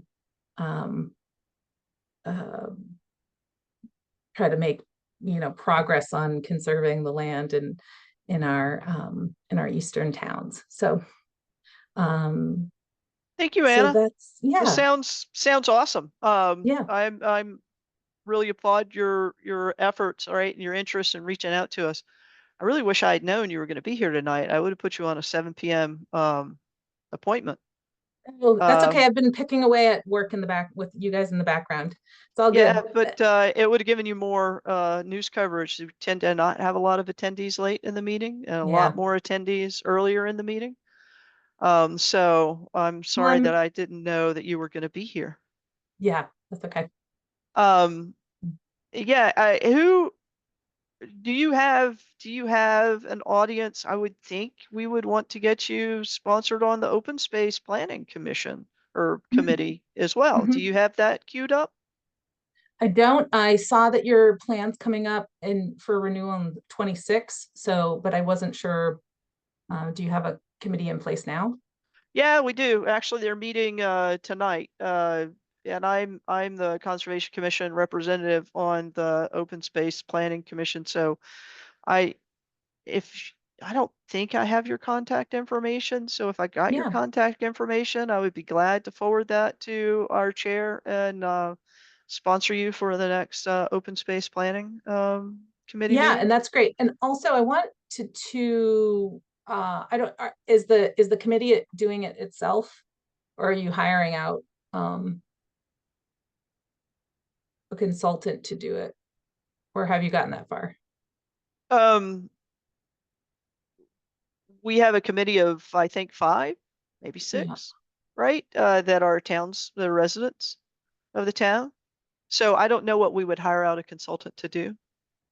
I see. So you're gonna, some towns have like MRPC do it, or Dillis and Roy will do open space plans for towns and things like that. But I just wanted to highlight that the state now has a new grant program called the Conservation Assistance Grant, which will give money to towns for updating their open space plans. So that's useful to know too. Yeah. I think the deadline it's a rolling grant, but I think April is the last of this year's funding. It opened in August, I think. Okay. So, Excellent. yeah. Now, who do you recommend? Like, how do we know who to approach and how to approach them? Or are you just asking for us to generally give some airtime at our public meetings? So, yeah, I mean, ideally, so I mean, in general, some towns will just say, let's reach out to any landowner with 20 acres or more. Mm-hmm. Some, looking at your open space, your current open space and recreation plan, there's definitely an overlap of folks in town who have Chapter 61A land, or Chapter Mhm. 61 A and B, land, and some of the priority lands here in Lunenburg. So I might, prioritize inviting those folks and try to see if, there are personal connections in town. See, the thing about working with landowners is that it's much better to go through a trusted source than just me, who they don't know, Mm-hmm. saying, hey, come and learn about conservation. It's better if, Joe, who they know from town says, hey, I think you should check this thing out. So, And do you have a plan for advertising this, like, in local papers or through social Yeah. media types We of do. We venues? absolutely do. But again, if there's and maybe it's the open space committee folks that say, oh, hey, there's this farm in town that, whatever, I know, the daughter of the farmer, and can see if we can get them to come. Those kinds of connections are really helpful. I can do the analysis and get the list of folks. Mm-hmm. But it'd be great to have someone who really knows the town Mm-hmm. help And guide do you how have we're targeting who's going to come. do you have any marketing collateral? I mean, if you don't have, it sounds like you're trying to pull something together for Yes. the next one, but maybe like from the last one or something that we could Yes. socialize. Yeah, absolutely. So I sent Sophie the flyer from the last one that we did in Hubbardston for the towns of Hubbardston, Phillipston, and Templeton, and an example of our agenda. Okay.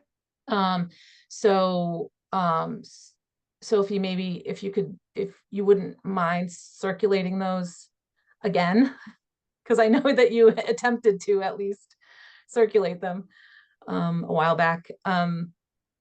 That would be great. And I can also reach out. Now, do you know who the chair, Mary, of the open space committee Mike Toohill. is? Who's that? Mike Toohill. Mike Toohill. Got it. So I'll reach out to him if I can. Or maybe Mary, I'll put my email right here in the chat. Oh, that'd be great. And I could send him a request and then copy you on it. It'd probably be the easiest way of doing it. Yeah.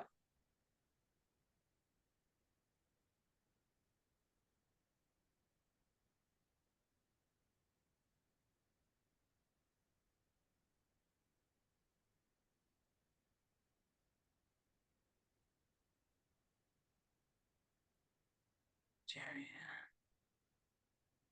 Okay, there we go. Excellent. Then, And Lynn, you just had asked for the contact information. Can you see it in the chat? I'm not certain what I can only see and what maybe others oh, can did see. I? Yeah, I wasn't trying to direct message you, but oh, I guess that's all I can do is Yeah, direct message you. and I can't see it. All right. Okay. I On your don't. website. Yeah, I'm not able to. I can send it to Chris or Mary. Yeah, because we're the hosts. Shoot.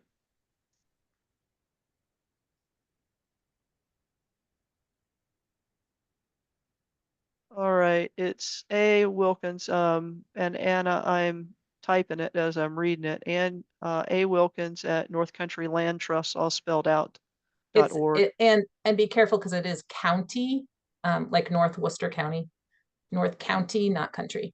Aha, very good. Yeah. When I first started working there, I was doing that all the time, putting Yeah. country. It's very Well, then interesting. that's exactly the kind of error I would make. It's not letting me copy it either, so I'm having to type it out, and I wouldn't Oh, want to type it geez. out incorrectly for Anna. A Wilkins at North County. Land trust.org. Yeah.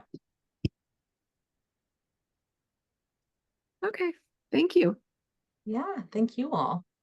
Chris, you had a question? You did have your hand raised. I know you gave up on me because I was talking too long. No, actually, Anna addressed it. I was gonna ask what the minimum amount of acreage they're typically looking at, and I think she mentioned 20. Okay. Yeah, it really, I like to work with the communities, so out in the western part, it's 20. It can be whatever. That's a number that I think, depending on what the community kind of wants to how they want to do it. Obviously, we're getting, there's fewer and fewer larger parcels to conserve. So, if anyone has thoughts about that or opinions, please let me know, because we can do that analysis at any scale. Obviously, the more, the smaller you get, the more people you get, which,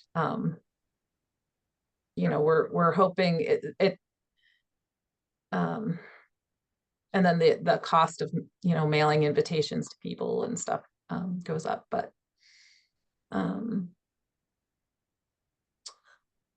does anybody else have any questions for Anna?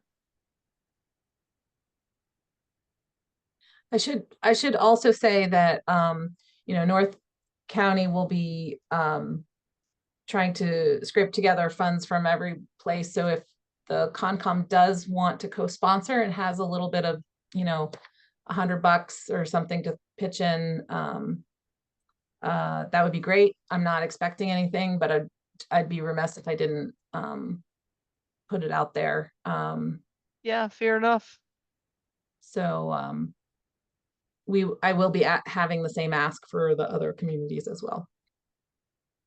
Okay, very good. Thank you, Anna. You're very welcome. Thank you all, and keep up the good work and fight the good fight. Thank you. Thank you. All right. Take care, everyone. Okay. Okay, moving along in new business. Sophia, you had sponsored this one, continuing education for commissioners. So you're asking, I think there's a budget question. How many classes do the commissioners anticipate taking? And I think you're asking about the next fiscal year and not this remaining of this fiscal year, or are you asking about the remainder of this fiscal year? And well, hang on just a second. Greg, Yeah. did you have a question about this topic or the previous one?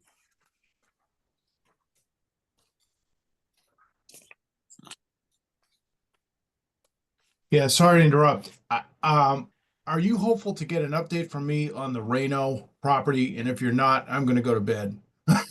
I am not looking to get an update from you Okay. on the Reno property tonight. Thank you for Okay. hanging out. Yeah. You bet. Thanks, everybody. All right. Right. Take care. Okay. Back to classes, Sophie. Yeah, so the continuing education, we just kind of want to project how much we're going to need for fiscal year 26.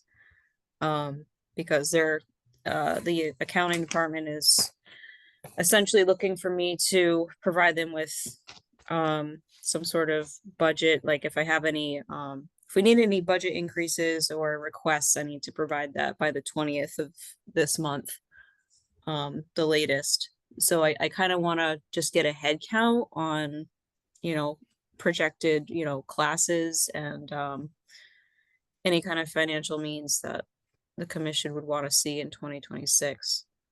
Okay. That's fair to ask. You have potentially 3 commissioners that are up for reappointment this summer or being replaced this summer. So that's, I think you should anticipate at least, I don't know, 8 classes for those folks.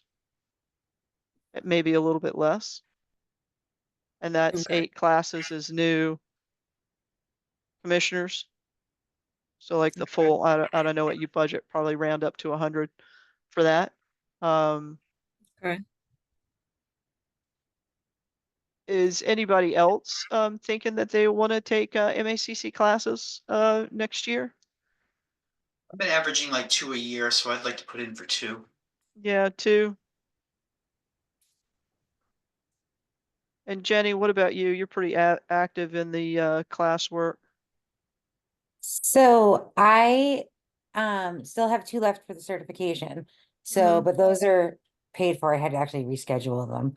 But I do think I'm gonna refresh once I've taken those, just because I feel like now that I've been on the commission and Yeah. learned a lot more, I think it'll mean more. But those Mhm. are only $15 for refreshing. So, but I definitely think I'm going to continue to take things. And then there's also some that I haven't taken, which would be 65 per class. So I think there's still 3 that I haven't taken that I'd like to take eventually. So Sophia, I think you should allocate 8 classes for the 3 new, I mean, for budgetary purposes, 8 classes for the new commissioners that are likely to be replaced. So that's 3 slots. And then for the existing commissioners, an average of 4 new class or 2 new classes per year. And I think for budgetary purposes, that'll probably work out. Because we have, you know, some folks that aren't as keen on taking the classes, and then, you know, Jenny is doing some repeat work. So I think that'll get you in the right ballpark in terms of money. Unless somebody Okay. has another idea about how to manage this, or, you know, to put in some more specific requests.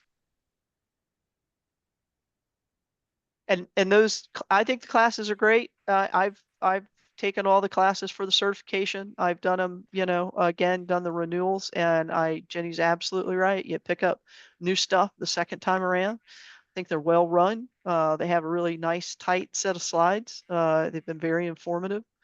Yeah, so I'm a big advocate. Okay. Um, What about handbooks? Because those are separate costs. Yeah, what have we been running typically for handbooks? How many They're people have been signing up?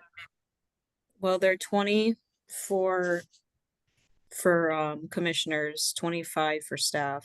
Yeah, but how many commissioners have been signing up for them typically? 1, 2. That I'm aware of, I believe just 2. I think it's just yourself and Jenny. I thought Rich had signed up for them too.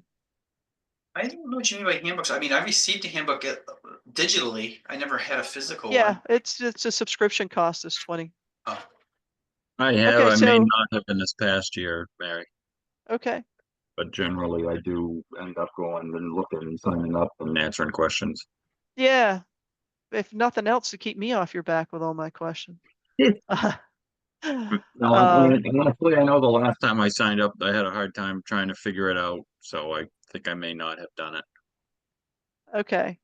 And so commissioners, how many people think? Yeah, I think it's a great resource. yeah. I will definitely again. Me too. Yeah, I think you just ought to budget for everybody to have access to that. It's not a high cost, and you know, if there are rounded errors there because somebody doesn't sign up, that money will be consumed somewhere else. Jenny, you had a comment? I was gonna say that I think we should get one for everybody. Everybody, all 7, even though we don't have 7 right now. And then also, I think that, does the office have a hard copy, or do you guys also use a digital handbook in the office? Should you be budgeting for yourselves too? Sophia? Well, I have a physical copy, but it's pretty old. I just recently, like a couple months ago, got the virtual, and then now I can't log in, so I am working through that. Okay. Through that. But I think I think it makes sense for you know, you and Maddie to both have a copy, or at least have one that you guys can share Mhm. too, so. That's my Okay. opinion. Yeah, no issues with that. You know, and we're talking about $20 a head, so I don't think we need to spend a lot of time thinking about whether it's 1 or 2 or 7. Yeah, along the lines of budget, though, Sophia, we lost track of this last year, but I think that the Conservation Commission should every year be budgeting to put flyers in with the tax mailings. And I think that should be an ongoing budgeted expense. I think the last number that I heard from Bob last year was something around $1,200 for budgetary purposes. We certainly would want to get that refreshed, but if you got to get something in by the 20th, that'll get you in the right ballpark. I'm sorry, can you repeat what the cost was? Around 1,200. And And the that flyers was, go with the tax mailings? yeah, because that ensures that every property owner gets it. Okay. And The is there a flyer, record of where that comes out of? no, I don't know. Certainly in my tenure here at the Conservation Commission, I don't know that there has been a history of doing that, but I think that the office should budget for that. Because we can't expect people to comply with laws that they're unaware of. Agree. And I would also recommend, now me making a recommendation for putting something in a budget request is not the same thing as Conservation Commission actually taking a vote and approving of something, right? And I'm not really certain if we need to do that vote right now. But I certainly think that we ought to entertain the dialogue and, you know, put the ask out there for budgetary purposes. I also think Conservation Commission ought to consider once a year putting a, you know, a quarter page ad in the ledger that also has that same. And what we had talked about last year was the, you know, kind of the stick diagram flyer that's on our website that shows all of the buffer zones and what they're, you know, how far they are away from the resource areas. It's really nicely done and informative without going into too much technical detail. What we had talked about last year was actually amending that flyer with a QR code so that people could scan that QR code and come right into our website. But one of the things that got us blocked last year was the website was being overhauled and we didn't have a clean place to target that QR, link that QR code up to. But I still think we should carry that as a plan of record for next year. And for budgetary purposes right now, I think we ought to go ahead and put that in. Does anybody have a concern about that or think differently? Entertain some dialogue about that. Just because I think it's a good idea doesn't mean that everybody thinks it's a good idea. I think that's a great idea, Mary, public outreach. I would recommend putting the ad in the ledger somewhere around the third week or so of April when people are starting to get out and cleaning their yards and doing landscaping. That tends to be the small incursions are the ones we don't catch, but they're the ones that are cumulatively much larger than the one or two bigger ones that we do catch. So I think it's a good idea to send that out or have that out in the ledger to just educate people a little bit. That's a great idea, Rich. The timing, that makes a lot of sense. Jenny, I just wanted to agree. I think that these are both great ideas, the ledger post and also the mailings with the tax mailings. thank you. One of the things that I did note when I was, you know, went through the interview process to be appointed as a commissioner was the select board was very vocal about wanting the Conservation Commission to do more outreach and more public education. I think this is one way that we can accomplish that goal. Okay, moving along, January meetings, our next meeting is on the 22nd.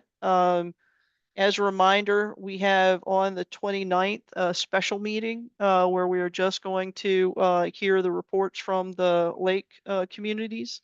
We won't be doing any other hearings that night.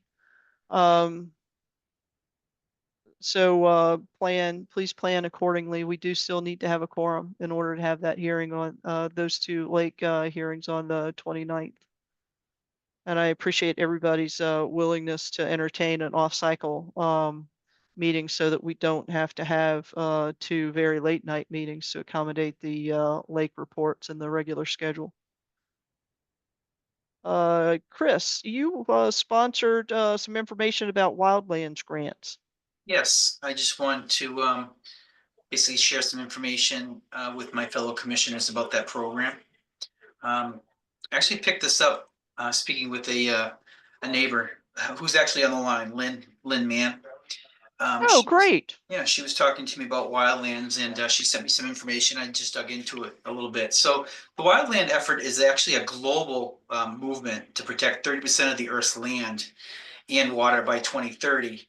It's also called the 30-30 plan. But in New England, it's actually at the state level, they do have a forest reserve grant program for any land that we're potentially looking at to acquire. The idea of the wildlands is to set aside land to eventually become like old growth. There's a lot of benefits of old growth forests. They actually have higher biodiversity. They have better carbon storage, improved water quality, resilience to disturbances, and that type of thing. There are some restrictions on that. They don't want if you classify land as wildlands, they want minimal activity on it. They don't want any motorized vehicles. Obviously, they don't want any development.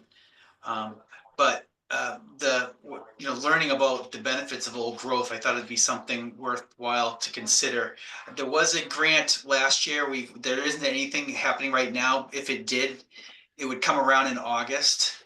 The benefit financially we'd have is they would, I think, give us I forget the numbers. I don't know if it's 50% of what we're looking for, but there's some money involved in that. I'd have to get the actual numbers. So let's say we had, $40,000 to spend. We won't have to spend maybe half of that. If we find a piece of land that we don't need, a lot of access to, but we want to acquire it, it might be a good candidate for this program. So. Chris, just a quick question. It allows passive recreation. Is that true? Yes. You Okay. can, if there's existing walking paths, those can be used, but they don't want us going in there and blazing trails, basically. So if there was land in there that, there was existing access, we could use that. I don't think minimal human interference. Management practices focus on allowing natural processes to shape the landscape. Human intervention is limited to essential actions like ecological restoration and addressing safety hazards. No timber harvesting, no motor vehicles. Farming and livestock are generally excluded to maintain the natural biodiversity and prevent introduction of non-native species. So no agriculture as well.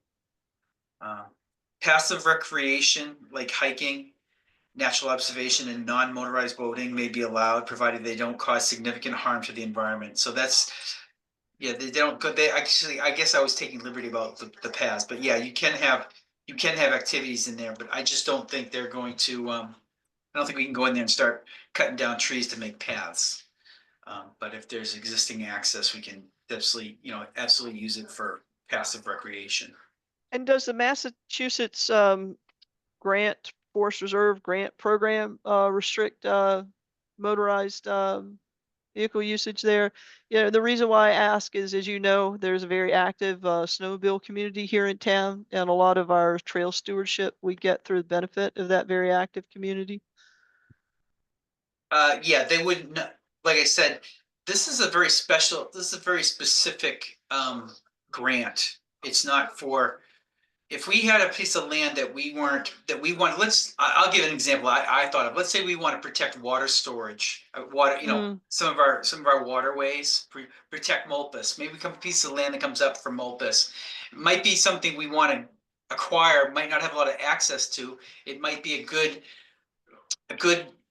way to use that money to leverage the grant to acquire the property, not having to pay the full value, and still protect the land. So the reason why I'm getting into those details is under Massachusetts land use rules, which presumably would be the Forest Reserve grant would leverage the definition of snowmobiling is passive recreation.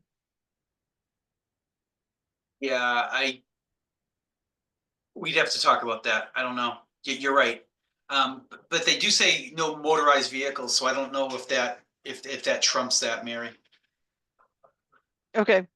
And you did go back and find that language in the Forest Reserve grant I found it in documentation? the program itself. I didn't pull that out of the grant. Basically, the restrictions in wildlands is basically where it says no motorized vehicles. Okay. Lynn, I see that you have your hand raised. Do you have some better information for us there? Yeah, if I could make a comment, I'd appreciate it. I think that you can, they just don't want roads. I think they just don't want additional roads blazed in wild areas. Oh, So, okay. That would make a lot of sense. yeah. And the other thing too is there's an initiative that's just getting started right now to designate existing land, lands that could be classified as wildlands, meaning that there's not going to be any more human intervention on them other than what's already there. They're still used as passive recreation, including hunting is allowed. And I would think that snowmobiles would be allowed to existing trails, trail maintenance and so forth. But there is a publication that I'm going to put in the chat, which I think only you can see, Mary, about wildlands and designating wildlands in New England. And what we're trying to do is to get as many municipalities, private individuals and so forth to just put a deed restriction on their properties to designate them as wildlands and expand it to work towards that 30 by 30 goal, just kind of chipping away at it a little bit at a time.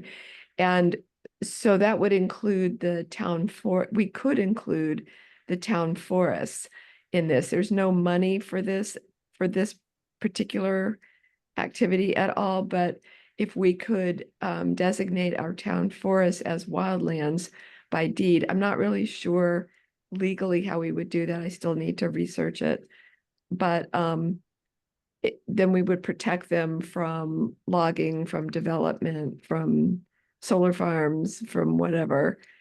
So and have these areas be permanent resources for the residents of Lunenburg. And so if the commission is interested, I will continue to pursue what we need to do to make that happen. I definitely would welcome more information. I'm a little unsure about the motorized vehicles. I'm reading a bullet here. It says usually prohibited to minimize disturbance to wildlife and prevent habitat fragmentation. So I'd really like to have clarity on that before we classify our conservation land, especially for our snowmobile folks.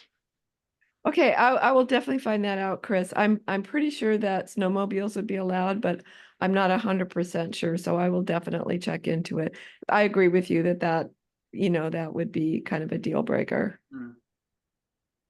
And the other thing I would put out there for consideration, I mean, before we could do research, right? But before we could actually make any changes, we would have to have public hearings, right? And so we'd want to, if the commission was endorsing such an action, we would want to make certain we had kind of a tight pitch on this and our facts all together. I actually I had to I don't know why Zoom won't let me copy out of the text, so I had to hand type it, but I apparently did it without any typos. That's a minor miracle. But I think we want to have a tight pitch on, you know, what we would get from it. And one thing that I know definitely would be a concern is right now, all of our budget for conservation land management comes from timber harvesting. There's no other allocated funds for building a bridge or repairing a bridge or repairing a safety hazard on conservation land except from the timber rights fund. So Oh, that would be an obstacle. yeah, that's, But it doesn't mean that all of the conservation lands need to you know or would not be eligible for this, but maybe, you know, as a compromise, some areas, parcels could be considered for wildlands and others maybe not. Mary, my idea on this was exactly what you said. I was thinking we would select certain parcels to Mhm. classify, not everything. Absolutely. I wouldn't even be in favor of doing it for everything, but I think that we could definitely come up with some parcels that might be candidates for this classification. Yeah. all right. Yeah, I'm thanks for coming. I'm interested in reading more, so thanks for that link, Lynn. That's I'll definitely read through that information. I'll go back, Chris, and read through that state grant program as well. And Yeah, go ahead, Lynn.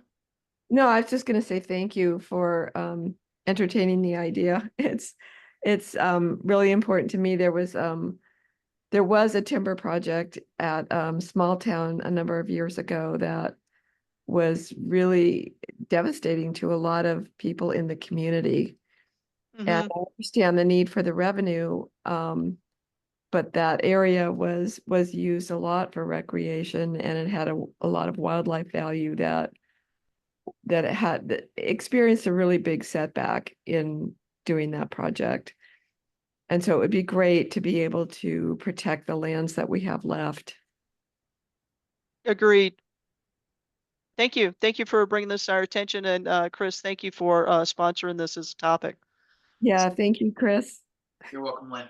I'll see you walking. Yes, I'll see you hopefully tomorrow. All right, take care. Thank you. Thank you. Bye. Okay, the next topic, farmland of local importance. I sent out, I think I sent out, or actually everybody got an email from an Al Averill, who's with the NRCS, the Natural Resources. I don't remember what all it stands for. I'd have to go look it back up again. But basically, you know, U.S. has federal standards to classify prime farm soils. I think there are 3 classifications. Rich, you're probably closer to it than me. And there is a 4th classification of farmland that is a designation by local municipalities for farmlands of local importance. And so when the feds and the state came out and went through and ran through, did all of their classifications, which are now in like Mass Mapper and whatnot, they classified according to the federal criteria. There is that 4th criteria, which is farmlands of local importance that towns like Lunenburg have not yet taken advantage of. And that classification could be a potential benefit to our local farmers that have land in current production. And this federal grant actually sponsors a soil specialist like Al Averill to go out and work for the municipalities to do that classification and then propose to us parcels that could carry that local farmland of local importance type of classification. Al mentioned to me that in most of the communities in New England, it's actually the Conservation Commission that sponsors that activity. And when I say sponsor, it doesn't require a dime of money from the Conservation Commission or from the town. It only requires a signature to endorse his findings. And so the sponsorship would entail that only. And with that, it would make some farmers who may not be able to get an agricultural abatement, it may make them eligible to get that. You know, if you had a farmer who had a parcel that only had 48% of their parcel holding as farmland, viable soils, that, you know, the extra little bit that they have that are of local importance might get them over the 50% so that they could put an abatement, enter into an abatement. But the farmer would have to take that action. That's not an action that would be a default result of this survey. I did talk to Al on the phone. Seemed very knowledgeable, and I sent a request to Mike Toohill, who's chair of the Open Space Planning Committee, to Jen Duffy, who is the head of the local ag commission, and to Cesar Nuzolo, who's chair of the select board, and ask them, you know, what the next steps would be, and if, you know, there was any other formal action that, you know, the commissions and committees would need to take in order to enter into that program. And I said, I'm happy to sponsor the, you know, signature if there is no concern in that regard. And Jen Duffy got back to me and explained that she had not seen his emails, right? She was going to go back and look at them, and she was going to bring it to the Ag Commission at the end of the month. I feel like it's a better fit, honestly, for the Ag Commission. And you know, if they're willing to undertake that and make a decision whether to support or not support, I feel like that's really, you know, within their charter. But if for some reason they're in support of it but don't feel like they can provide the signature support, I would be willing to do that. I did want to socialize that with the commission, give everybody an opportunity to ask questions. So does anybody want to ask questions or express a concern? Provide me guidance on next steps? Open to all. Chris, your ghost keeps opening your door behind you. Yeah, my dog's been coming out all night. Well, we don't see the dog. It just opens. It's a ghost. Yeah. Okay, if nobody's got any questions or comments about that, we'll move on to the next topic, conservation budget report. And I think, you know, what I had asked, Maddie has started posting the budget for us in the meetings folder. And I think that's where it's posted. So if you have not actually had a chance to go look, I asked her to just do that once a month. Is it in the meetings folder or is it somewhere else that it would go? Sophia? Well, I'm not too sure. Well, it would be in the meetings folder, but I'm not too sure it should be in there this time because we only get it after the 15th. Okay, fair enough. So after the 15th, I've asked her to put it there. And even though most of the time we don't have a lot of budget topics to discuss, I want to make certain the Conservation Commission has visibility and access to it. And again, Sophia said it would just be there by default. I think Maddie gets it on the 15th. So, you know, probably give her a couple of days of, you know, handling other urgencies to get it into the folder. And then we would have the opportunity to ask questions. And I asked that we would just keep that as a stand-in agenda item in case conservation commissioners do have questions. And nobody has their hand raised, so there's no violent opposition to that strategy. And then paint stewardship. Paint stewardship is another one, Chris, that you had sponsored last time and we talked about. and we were going to give everybody an opportunity to think about that, right? And what was the action? I don't recall. Well, I honestly, I don't remember. I remember, you know, obviously I pitched it and basically we'd have we would set up local stores would be point places for people to drop off their paint and it would get recycled. I don't know, honestly, I wasn't sure if there was an action item for me on that. Well, I don't know guess if there's the- an action for the commission on that, right? I mean, we didn't take any action last time. You just kind of pitched it, right? And we Yeah. didn't, I didn't push for anybody to vote to endorse it or not. I'm not entirely certain if that was the action that was requested of us. I just, I'm having, holiday amnesia. Well, why don't we do this? Why don't we find out if, get a poll on our commissioners if they think the program's worthwhile. And then that would be a first step. If it's something we don't think is necessary, we can move on. But if we do think it's a good program, I would be willing to, you know, run with it. So I guess, would that be the next step? I'm fine with that. One question I have for you, and I guess maybe for the rest of the commission as well. I thought we had access to paint recycling in Devon's. Oh, I don't know. I know myself, I always look around, I wait for the signs to come up saying, you know, paint recycling is coming up, but I didn't know Devon's had it. Yeah, we've taken paint over there a couple of times. I was just actually looking to see if it's currently there.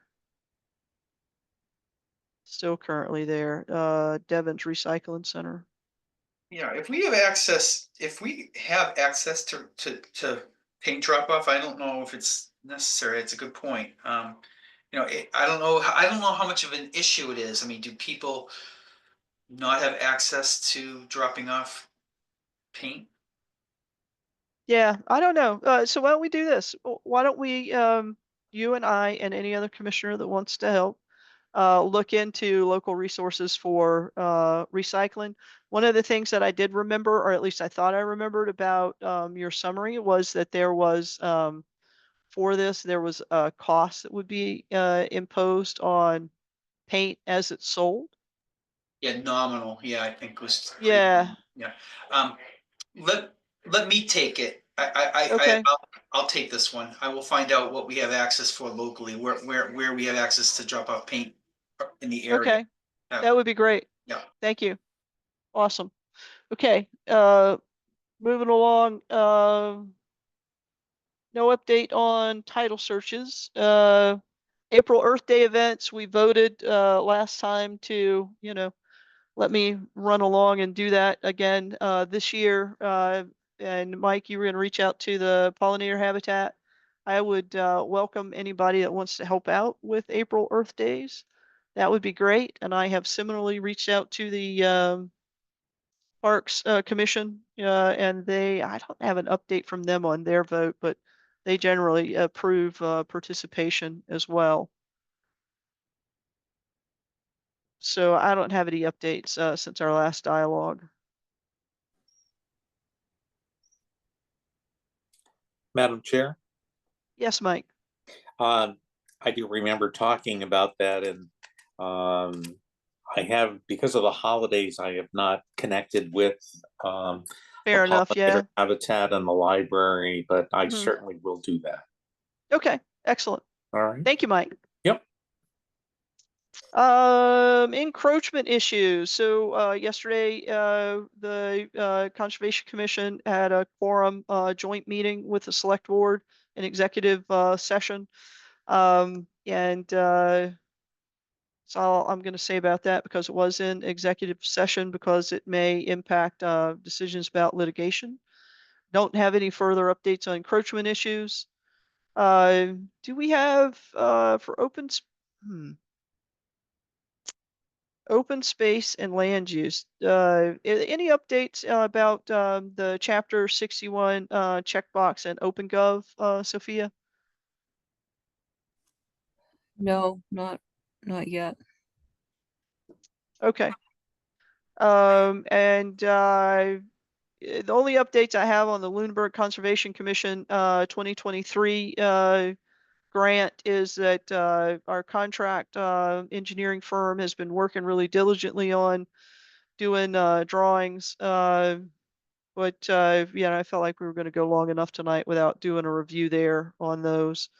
And they will be executing on the plan to raise NOIs on behalf of the commission as a result of those parking areas. And those plans will be reviewed by the commission, of course, before we execute on any of those approvals. The Lunenburg Snow Rider sponsored grant, recreational trails grant year 2022. I submitted all the closeout documentation for that on behalf of the snow riders in December.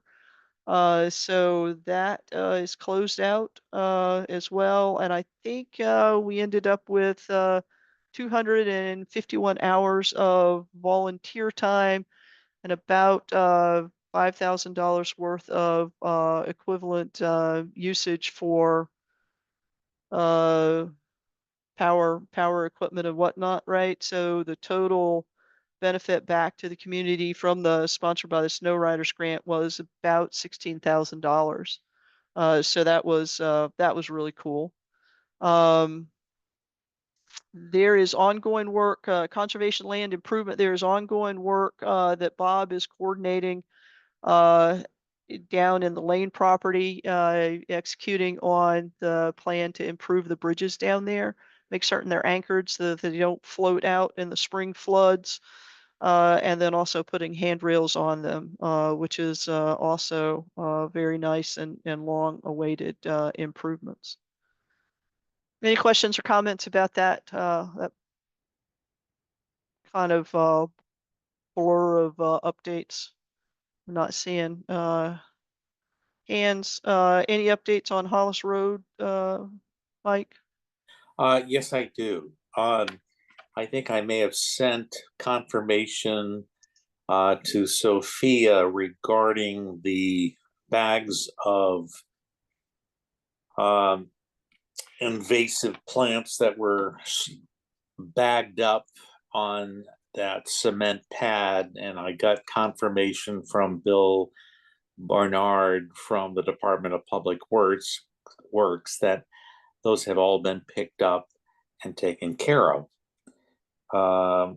The other thing I just wanted to remind everyone, we're still on for the CAMS Heating, doing the annual heating system repair or servicing coming up on January 27th. They gave us a window between 8 and 10 a.m. or 10 and noon. That is still that's still scheduled and it will happen. The other thing is I may have sent everyone a copy of the latest Habitat Happenings, which is the Pollinator Habitats newsletter. It's their 8th birthday, and Christina went, like amazingly has chronicled the 8 years of, it's hard to believe that it's been 8 years since Pollinator Habitat has started and what they've gone through. So I was able to send everybody a copy of it except for Jen. Somehow I did not have Jen's email, and if she could email me so I have it in my contacts, that would be great. I'd love to be able to correspond with my fellow commissioners. And but it's pretty impressive what they've done in 8 years, and they certainly thanked all the volunteers, and I believe we were thanked as well in that 8th year birthday Pollinator Habitat newsletter. So I was pretty happy to see that. Yeah, nice. Thanks for sharing that, Mike. All right, and I think that's all I have. Okay, very good. I don't have any updates from open space planning because they were actually meeting tonight. Our shifted schedule here in January has kind of jammed a couple of things up, but I may have more to report next time. Anything from stormwater, Jenny? Nothing from stormwater. We skipped the December meeting, so. Okay, very good. And I think I would like for our commission to consider appointing a different representative from the commission to open space. Because you know, my commission is up at the end of June. And I think we probably ought to think about going ahead and putting some continuation processes in place. So we didn't have to discuss it or make any decisions about it, but if anybody would consider supporting the open space planning committee on behalf of the commission, yeah, I'd like to hear from you. We could talk about it next time. And I have had a couple of people reach out to me now about potential replacements for the conservation commission vacancy. So I'm trying to get that dialogue sponsored on the select board hearing so that we can have our 7th member join us and get trained up. So keep your fingers crossed for us. Any parting comments from members of the commission? And I don't see any members of the public on. I think I'm looking for a motion to adjourn. So moved. Okay, I think Second. Mike is the primary motion and Jenny is the second. Roll call vote. Rich, Aye. Jenny, Hi. Jeff, Aye. Chris, Aye. Mike, Aye, and I for myself. Good night, everybody. Good night. night, everybody. thank you.